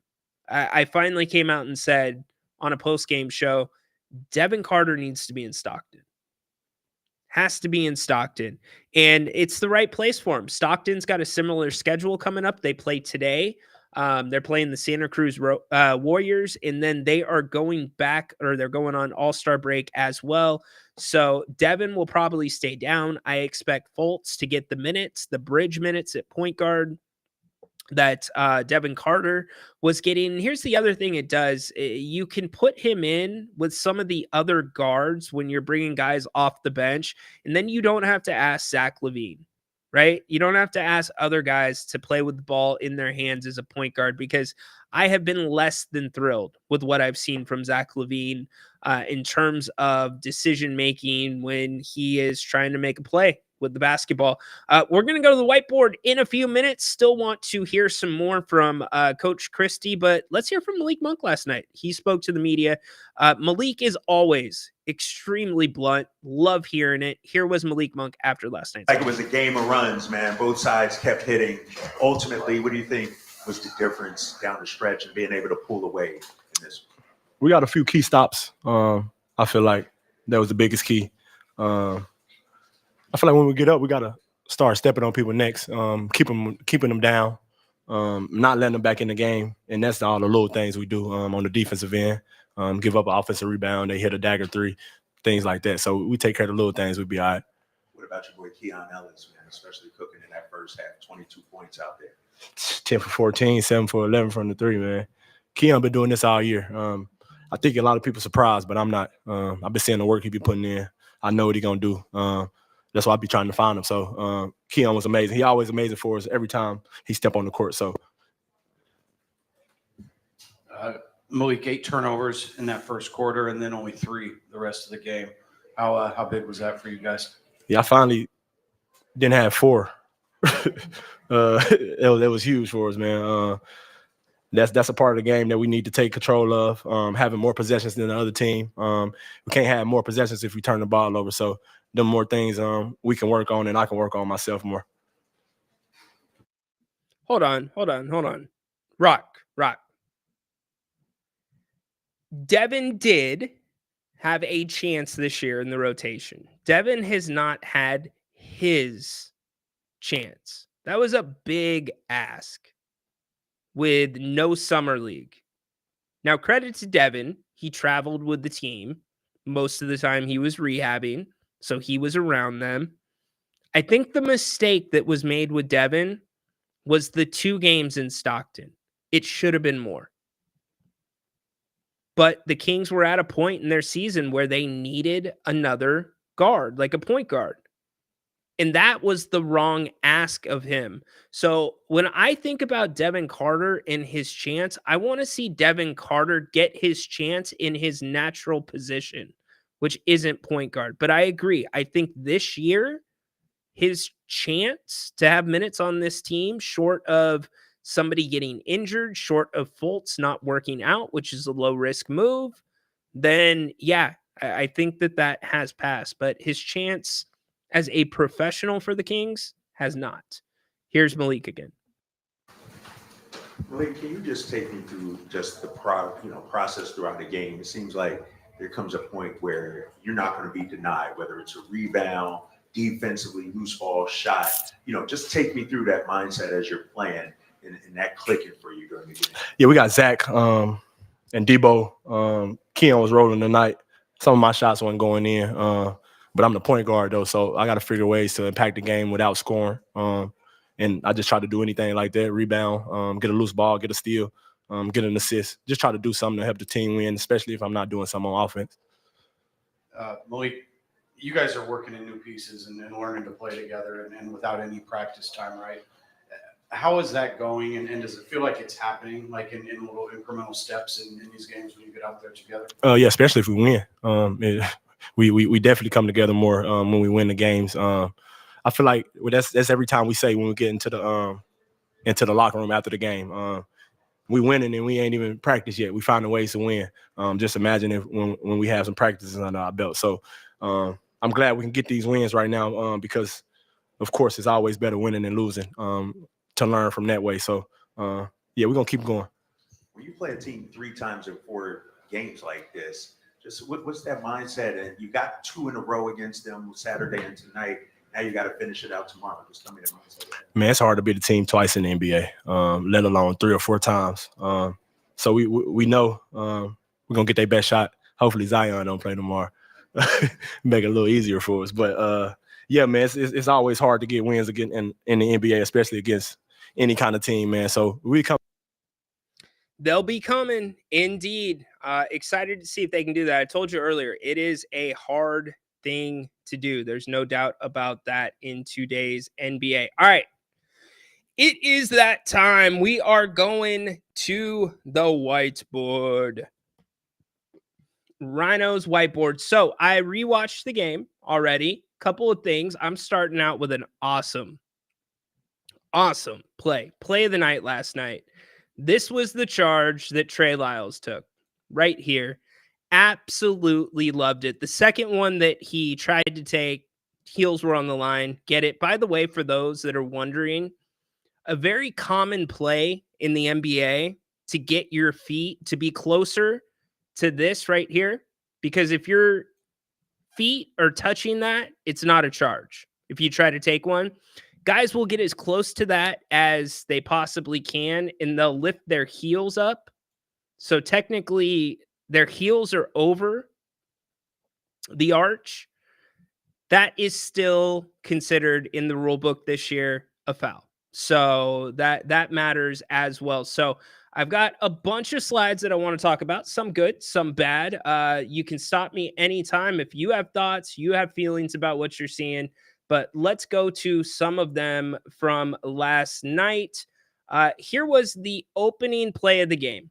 This was the Kings' first possession. And the reason that I'm showing this to you is it resulted in a turnover, and it points out something really important that some guys are not doing.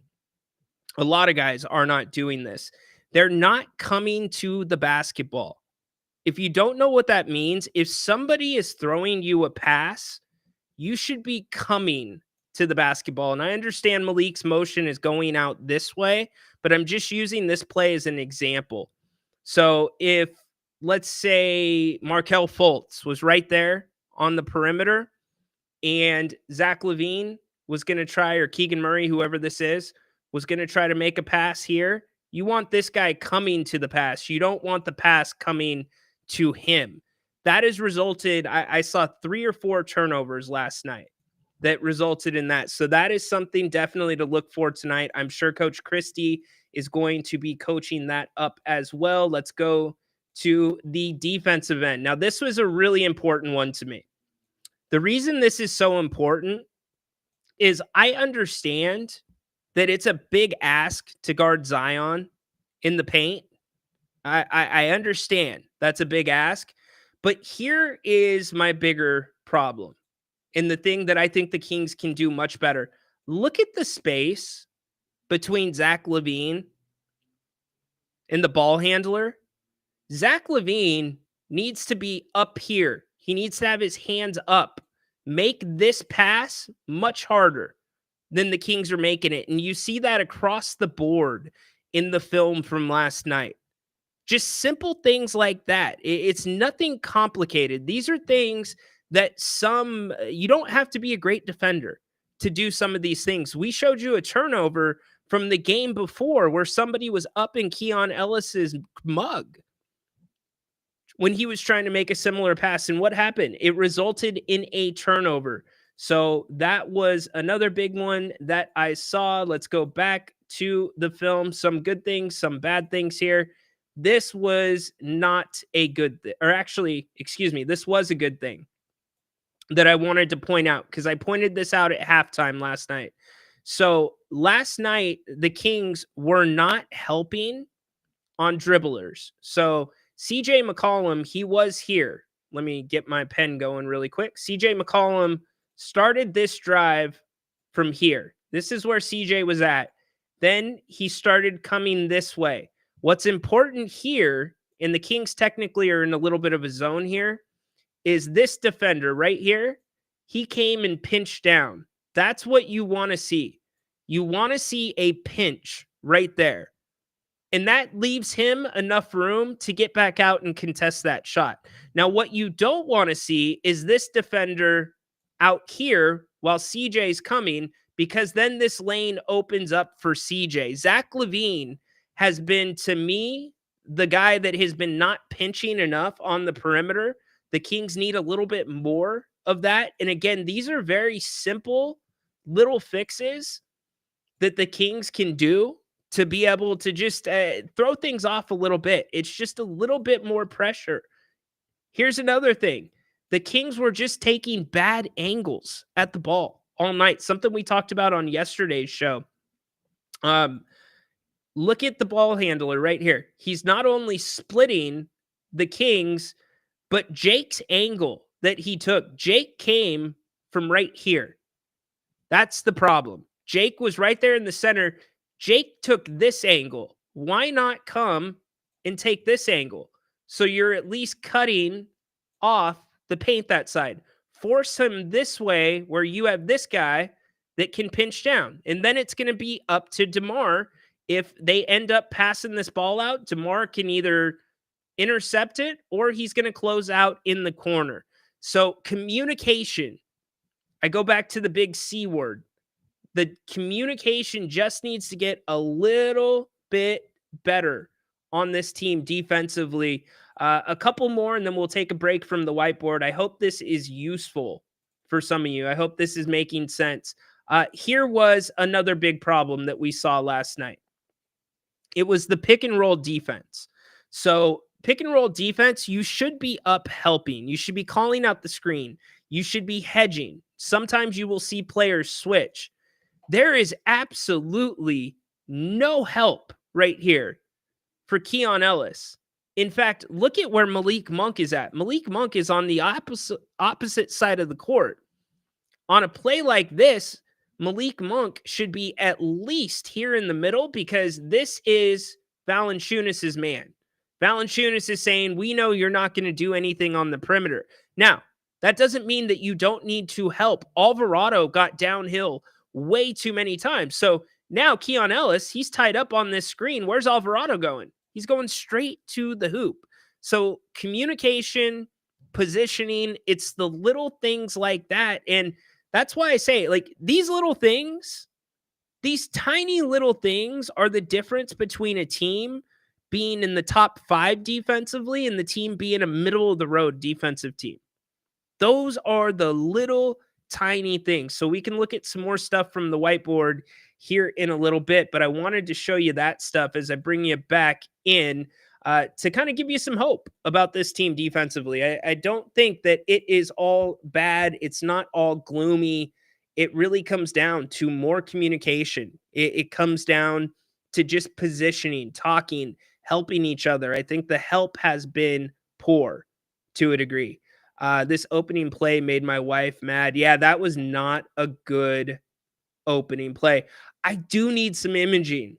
Anybody that wants to make some imaging for Rhino's whiteboard would be greatly appreciated. I'll try to come up with it at some point. Step to the ball. Damn right. Will Markelle play? No, I do not anticipate him playing tonight. We will see. Why not? Because he just signed last night. There's a process that you have to go through. So, by the way, a player's not going to go through it. How do I put this? The team usually will not do a physical on the player before they sign him, but they will ask for certain reports. Maybe if the player has seen their doctor, they'll ask for that. And then they sign them, obviously physical pending. That all has to happen. The doctors for the Kings are here in Sacramento. So many times players have to, if the Kings are on the road, they've got to come here first, and then they've got to meet the team wherever they're at. In other cases, guys will meet the team directly where they're at. I don't see, and this is my personal opinion, it might have been updated by now, I don't see a big reason why you need to get Fultz in tonight. I don't think that it's a rush. I think, especially because he's not played in the NBA for a year, you let him get this week of the All-Star break. You let him get a little bit of practice time, and then you bring him in. Karen, a simple fix. Okay. when I say a simple fix for these guys, those are not hard things. Those are a little bit fundamental to a degree, and a lot of communication. Still not bad for no practice. I agree. Progressive. Very interesting discussions about sports gambling. I think players should be able to opt in or opt out of allowing people to bet on their individual stats performances. That's an interesting take. That is a very interesting take, Progressive. You know what? It's not a bad suggestion. I am very interested because, again, just like NIL, we're in the infancy of it.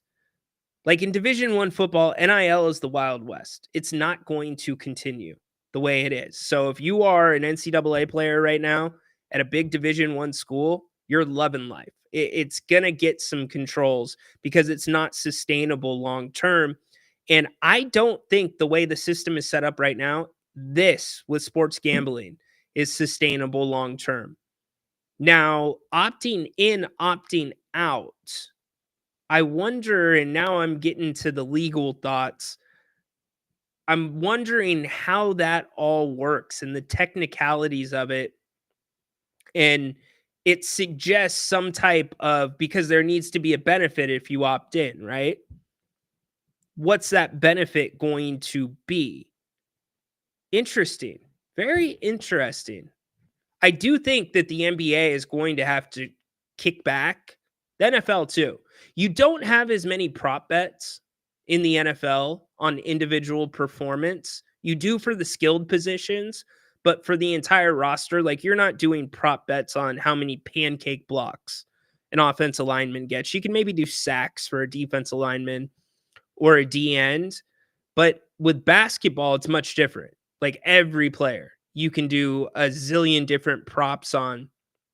So, yeah, I think we are headed to a place where the NBA is going to have to chip these guys off something additional from that gambling revenue because it's just too much.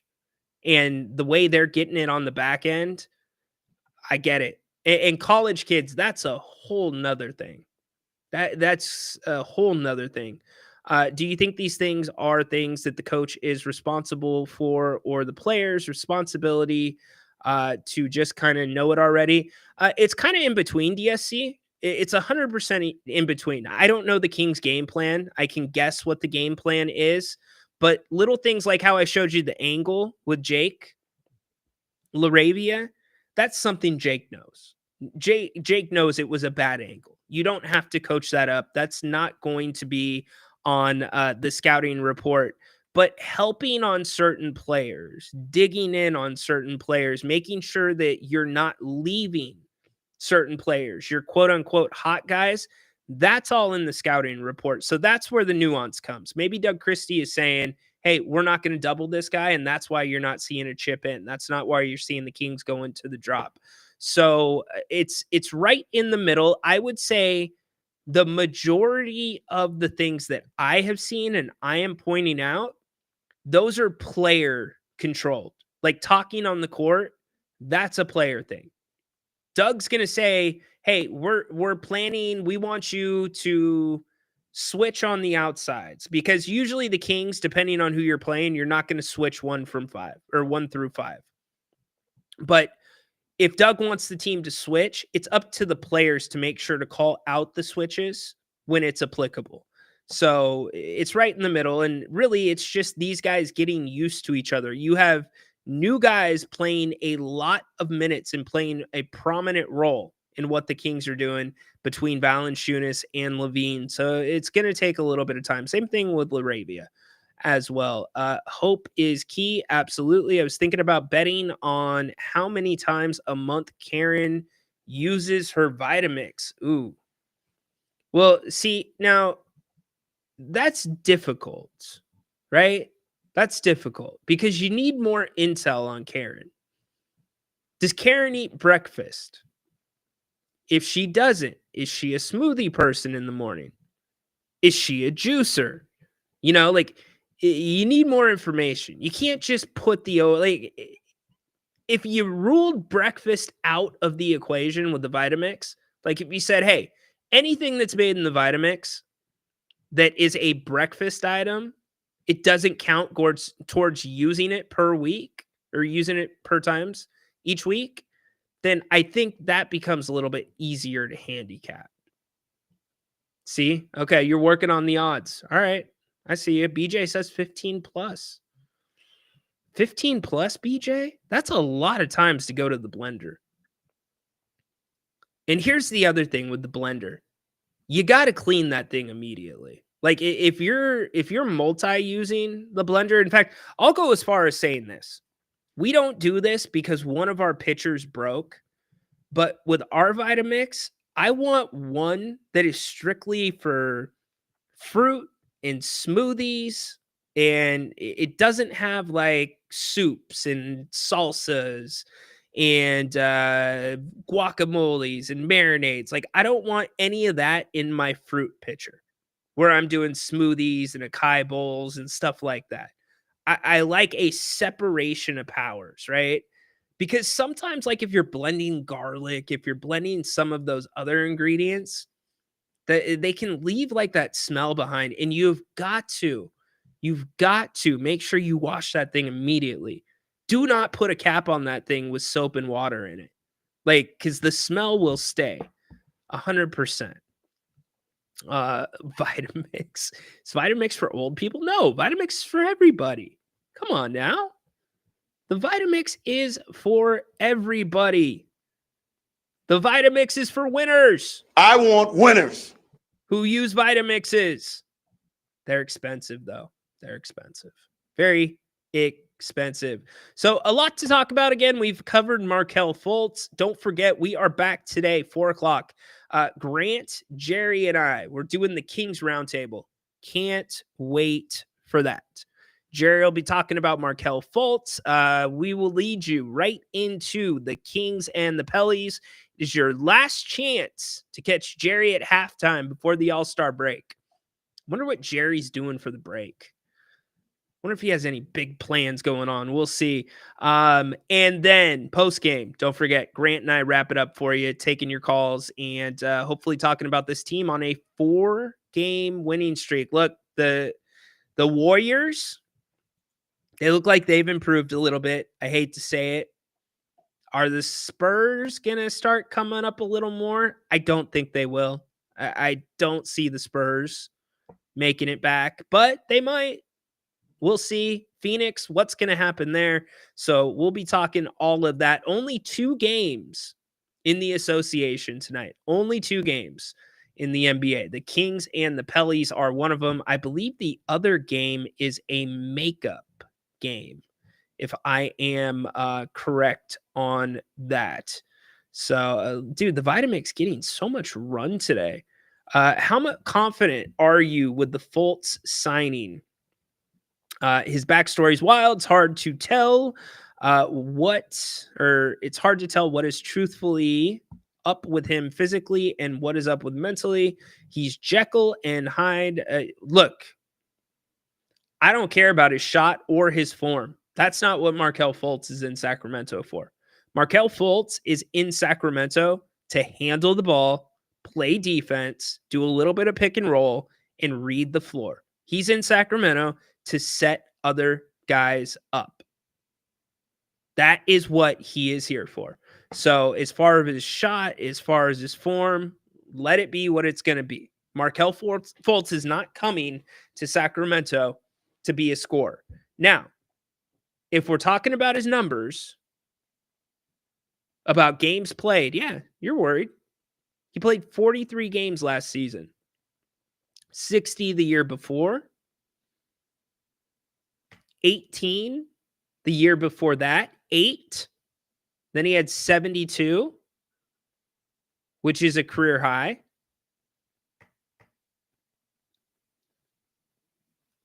I'm looking at 2 numbers for Markelle Fultz here in Sacramento. 2, assists and turnovers. Scratch that. Hold on. Take that back. I'm looking at 3 numbers: assists, turnovers, and steals. That is what I am looking at for Markelle Fultz. That's what I want to see from him. That's what the Kings need him for. 100%. The injuries, look, the Kings are going to have a beat on that. They know what they're walking into. There is a ton of due diligence done on these guys before they end up getting signed. You don't just sign a guy and then you find out about those things after you sign him. So they know what's going on. They've talked to Orlando likely. I'm sure that his agent has referred the Kings also to whoever Markelle's been working with, training wise. The Kings are in tune with what's going on. Let's see, BJ, there's a video about what happened with him on YouTube. It's crazy, dude. Look, he went through a lot. It's not easy being a number 1 pick, first off, and it's sure as hell not easy being a number 1 pick in Philadelphia. Markelle Fultz went from the University of Washington to Philadelphia. Talk about 2 different staffs. Do I have a video of him? No, I do not. The NBA would knock that down in a second. Wonder what his mental health is looking like these days. I'm sure the Kings will have a beat on it. I'm sure they will. And how has it impacted his ability and speed, laterally, mobility? I don't know. We haven't seen him play. DSC, the last time this dude played was last year. He has not been in the NBA for a year, but anybody expecting Markelle Fultz to come in here and change the Kings season, you need to adjust your expectations. He is walking into just a little bit more than a Doug McDermott role. That's what he's walking into. He's looking at maybe 7 to 10 minutes on most nights. Maybe most nights it'll be less than 7 minutes. But it's to bridge you over at the point guard position when Malik Monk needs a break. And it is also if Malik Monk gets in foul trouble, gets hurt. Look, there wasn't a ton of options out there to turn to. I'm okay with this one. It is a low risk, high reward kind of move. I mean, does anybody see a bad part of this signing? I just don't. So you got to go check him out on YouTube. You can go look. Who was in his draft class? Let's look at that really quick. Who was in that draft? What year did he get drafted? Markelle, 2017, I believe, was his draft year. 2017, 2018, yes. So who was in his draft class that year? Let's look at it. 2017 NBA draft. Let's see what everybody did. So we are going to go back to that right here. Okay. Here is the 2017 draft. Let's go to a bigger screen. Perfect. Get me out of there. All right. So 2017 draft right here for you. Markelle Fultz, numero uno to the Sixers. Lonzo Ball. So Fultz was picked over Lonzo Ball. Both of them had a lot of injury problems. Jason Tatum. Whew. Jason Tatum. Josh Jackson. De'Aaron Fox. That is not a green light for you guys to go fox fishing right now. Leave him alone. Leave him alone. He is bit at enough the last couple weeks. Go catch a bass. Go catch a trout. We don't need any more foxes caught around here, all right? So De'Aaron Fox was the 5th pick that year.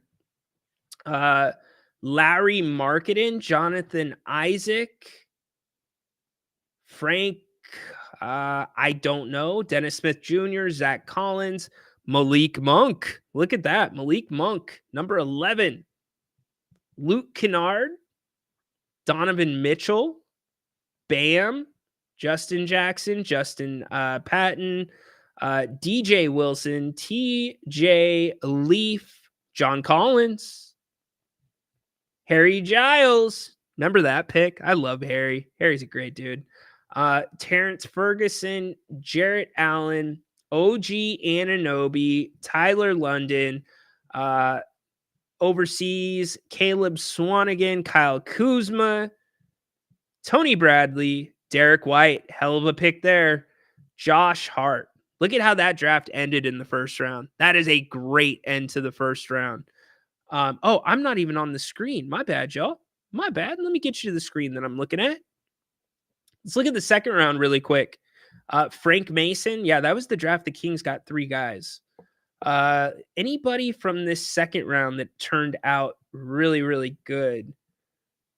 Searching. Thomas Bryant. He's still floating around the league. Dylan Brooks. How about that? Yeah, it was kind of a bummer of a second round. Nobody really. Sasha Vezenkov. That was the best promo ever, by the way, before Sasha got here. Sasha Vezenkov was picked that year by Brooklyn. So there you go. That was the draft. You missed the top half because I had you on the wrong page. But that was the draft Fultz was in. 2017. Foxy and Monk both went in the top 10 of that draft. If we redrafted this, like if we shook this up and we redrafted it, how does this thing play out?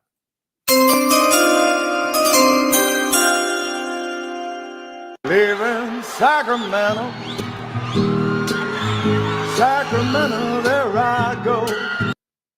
Yep, Sasha was in there. Vezenkov. That draft is nice. It's a good first round. Draft is nice. Tatum. Yeah. Monk. Indeed. Good draft. Yep. Fox. H. Gizzle. I love Harry. He's such a good dude. De'Aaron. Yep. That was the draft class. Interesting. So, okay. Let's ask the question. Ryan, do you have a video? Oh, we already hit that. Let's ask this question really quick. What would, if we redrafted, what would be your top 5 if you redrafted? Tatum's number 1. 100% Tatum for me. He's going first in that draft. I think it's Tatum, Markkanen,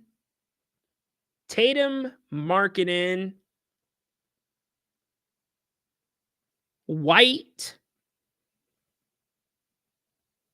Hart,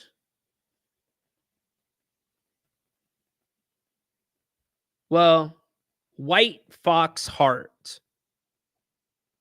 Well, I'm leaving out JJ. Yeah, you're right. Huh. What would your 5 be? A Bam too, right? Oh, Donovan Mitchell. That's right. I left Donovan Mitchell out. That's right. That is right. Donovan Mitchell's in that draft. Is Fox in the top 5? I don't think Fox is in the top 5 if you repick it.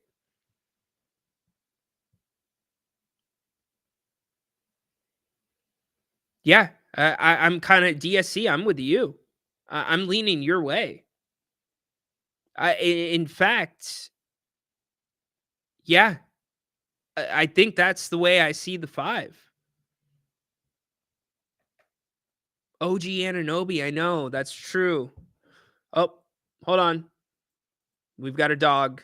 We've got a dog in the house. Dom Dog, OG. So Tatum White, Markkanen. No, Tatum, Mitchell,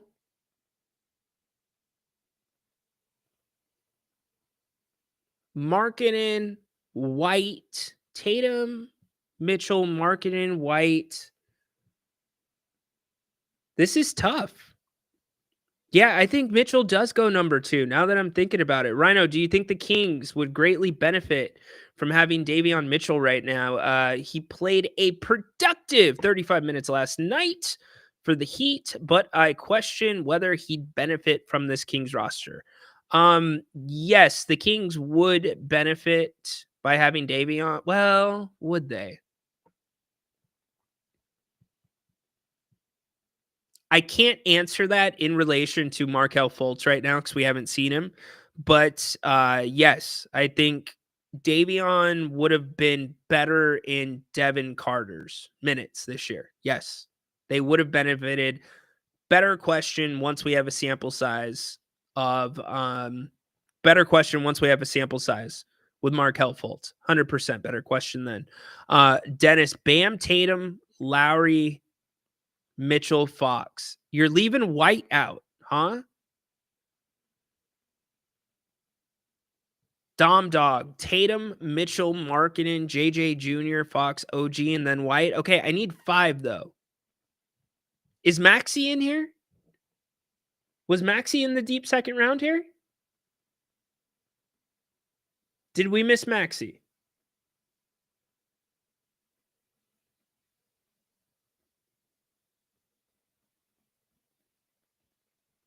I don't see Maxey. Is he in the first round?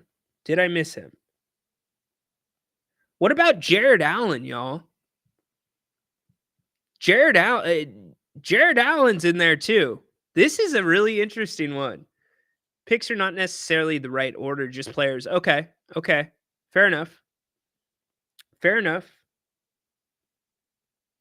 Do we agree that De'Aaron Fox isn't in the top 5 in this draft? You know, he very well might become available. I have not talked about the situation that they have in Philadelphia. It is really interesting. It is a very interesting situation.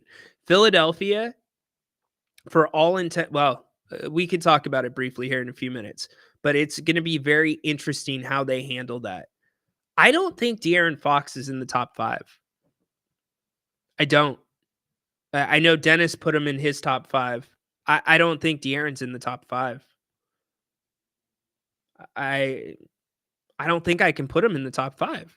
Do you guys put De'Aaron in the top 5 in this draft? Yeah, Fox ain't in the top 5. I agree. Top 10. I agree. Yeah, Fox is not in the top 10 of this draft, or top 5 of this draft. Really interesting to go back and look at this. So Markelle Fultz, he was at the top.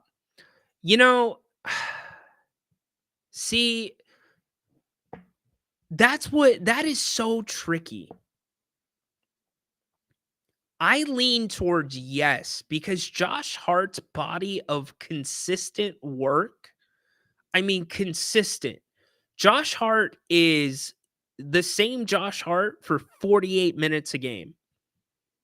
He's not explosive like De'Aaron Fox. But, man, that's tough. I know. Josh Hart's that is really tough. You're taking Hart over White. Interesting.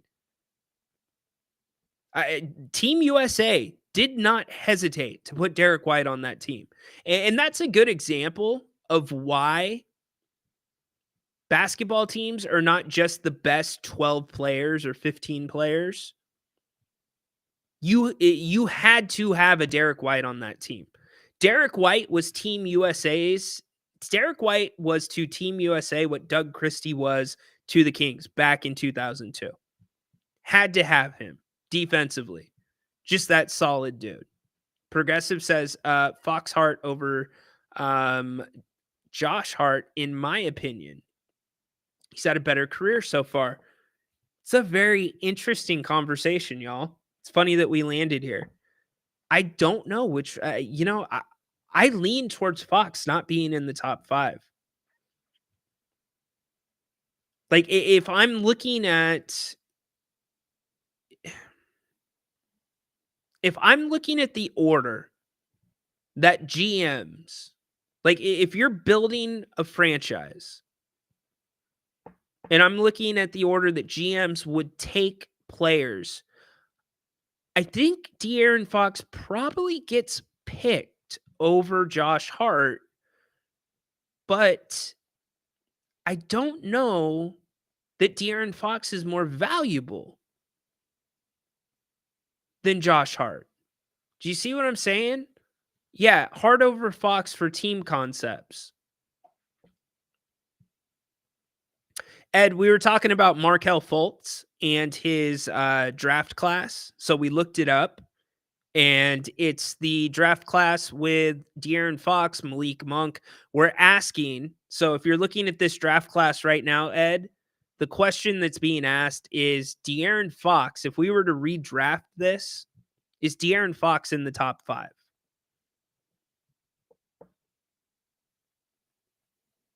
DSC, my buddy is a Knicks fan, and he's always telling me about their roster rows. Yeah, they've got bigger problems. I hate to say it, but Fox has to be on this dream team. Maybe. He hasn't. Here's the thing. He hasn't wanted to participate on Team USA. I believe he's had opportunities, not with like the actual top level Team USA team, but he's been invited to camp, and I don't think he's taken that up. Scoring wise and ticket sales, Fox over Hart. Yeah, De'Aaron Fox has more star appeal than Hart, but that's what's so interesting, because if you're building a basketball team and you want a point guard, well, that's the separator right there. Josh Hart and De'Aaron Fox technically play different positions. Josh Hart's your true point guard. De'Aaron Fox is closer to a 2 guard. So that's your separator right there. There's your separator. So if we said point guards, then we're talking about Derek White, Josh Hart. De'Aaron Fox is more in the 2 guard. Like he would be in there with Malik Monk. Interesting. Very true. Good job, dog. Good job by you. Very true. Yeah, Bam, number 3. Bam is center. You know, it's interesting. Brian Scalabrine has been all over this, and it's a conversation Jerry Reynolds and I have all the time off the air.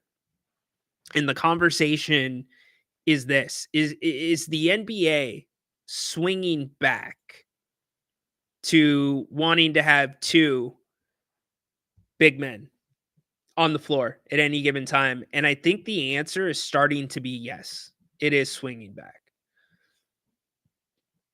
Especially if you have a big that stretches the floor, it's swinging back a little bit. Because then you can have a big out and still somebody inside protecting the paint. Tatum, power forward. Tatum's more of a 3. I think Tatum's a natural 3, not necessarily a power forward. He can play both, but he's more of a natural 3. Fox is not a point guard. I disagree. He's a scoring guard. He's a scoring guard, not a point guard. Josh Hart, Derek White, those are point guards. TJ McConnell, that's a point guard. Do you put Austin Reeves in the category as a point guard? I don't know. Interesting conversation. Very interesting conversation. I hope it swings back. The big 4 and 5 is the prosper way to play basketball. I agree.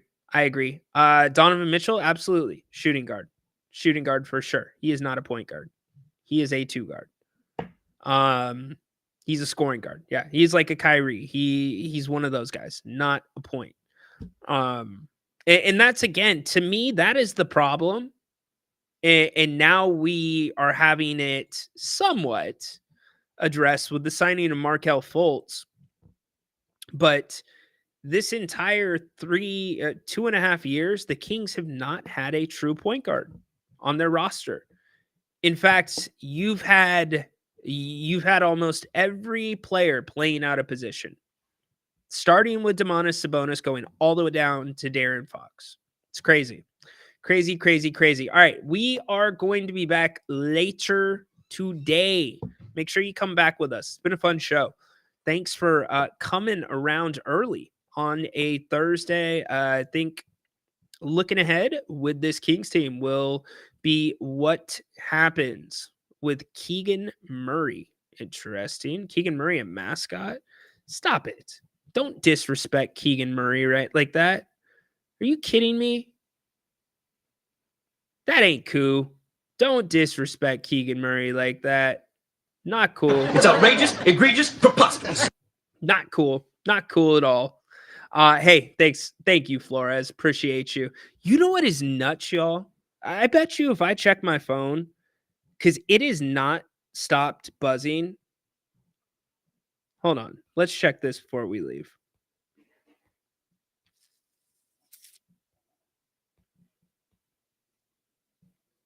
Are you ready for this? I don't know if my phone's going to show this. This is bonkers. Look at this. Oh, wrong way. Can you see that? My tweet last night, 1.1 million views. The hell is going on? That's insane. Holy crap. Will we pay Keegan? Yes, I think you will pay Keegan. It's a complete crap. What's a complete crap? It's a lot of views. 1.1 million views. Holy shit. It's a complete crap. Poop. That's nuts. All right, we're out. We're just joking around now. All right, thanks for being here. Don't forget, we are back in just about 3 hours. I'm with you, Lands. Good job, Lands. I'm with you. I'm with you, Lands. Lands, do me a favor. Lands, you're on the same page as me, right, Lands? Where that's the expectation. Like, we're not expecting this dude to come in and change the team. That's your expectation? No. But that's what you brought him in for. Distributes, posts, attacks, basket cuts, some defense. 7 or 10 minutes a game. That's what you need. Blow up some pick and rolls. 1.1 million. That's insane. Better get that Twitter money. My Twitter, my phone just keeps blowing. Well, hold on. Let's see. Well, they're gone now. Yeah, my notifications are just going crazy. Whew. Ryan's treat, Bennett's. Yeah, Twitter doesn't pay for views, so we're good. All right, this has been a slow end to the show. I appreciate all you. I love y'all. You are the best. You're the best. Make sure you come back. We are going to have fun tonight. Actually, here in about 3 hours. Grant and Jerry both here. We're doing our Kings Roundtable. We'll talk about the Fultz signing. We will pick Jerry's mind. In fact, we will open it up to all of you. Here's what we're going to do. We're willing to take some calls with Jerry. I know how cool that is. The opportunity to talk to Jerry, come on camera with Jerry. We'll make it happen for you, but there's a couple of rules. You got to get in and get out. Okay? Call up with some questions. If you want to just give him a quick comment like, Jerry, thank you so much. You're just like one of the guys for me here in Sacramento. I've watched you since I'm great. He would love to hear that. Jerry loves talking with you guys, but 3-4 minute rants, we got to cut them down. So if you're going to call, work on what you're going to say, what you want to ask Jerry, because we will open it up at the end of the show for y'all to talk to him. I will also carry that show for probably 20 minutes after we finish the roundtable. I will lead you into the Kings and the Pelicans. We'll update who's in, who's out, give you a few keys, go back to the whiteboard, briefly talk about any news that happens in between then and now, but should be a good night. Like Malik said, this is a hard thing to do, to beat a team 3 times in a week. Even if it's a really bad team, these are still professionals. So I will be impressed if the Kings pull this off tonight. I understand everybody's saying they have got to win this, but at least remember that should they lose, and I'm not excusing it, I'm not suggesting it, I'm in the camp that they should win this game. But if something were to happen and PK has to pay that gift card out, the Kings still will roll into the All-Star break a game over 500. I don't think any of us had our hands up when Mike Brown got fired, when the question was asked, will this team be okay this season? Will they still be able to contend for a play-in spot? None of us had our hands up. So it's a decent place to be. You get practice time. We'll talk about it more with the one and only, one of my favorite people in the world, Mr. Jerry Reynolds at 4 o'clock. Grant will be here as well.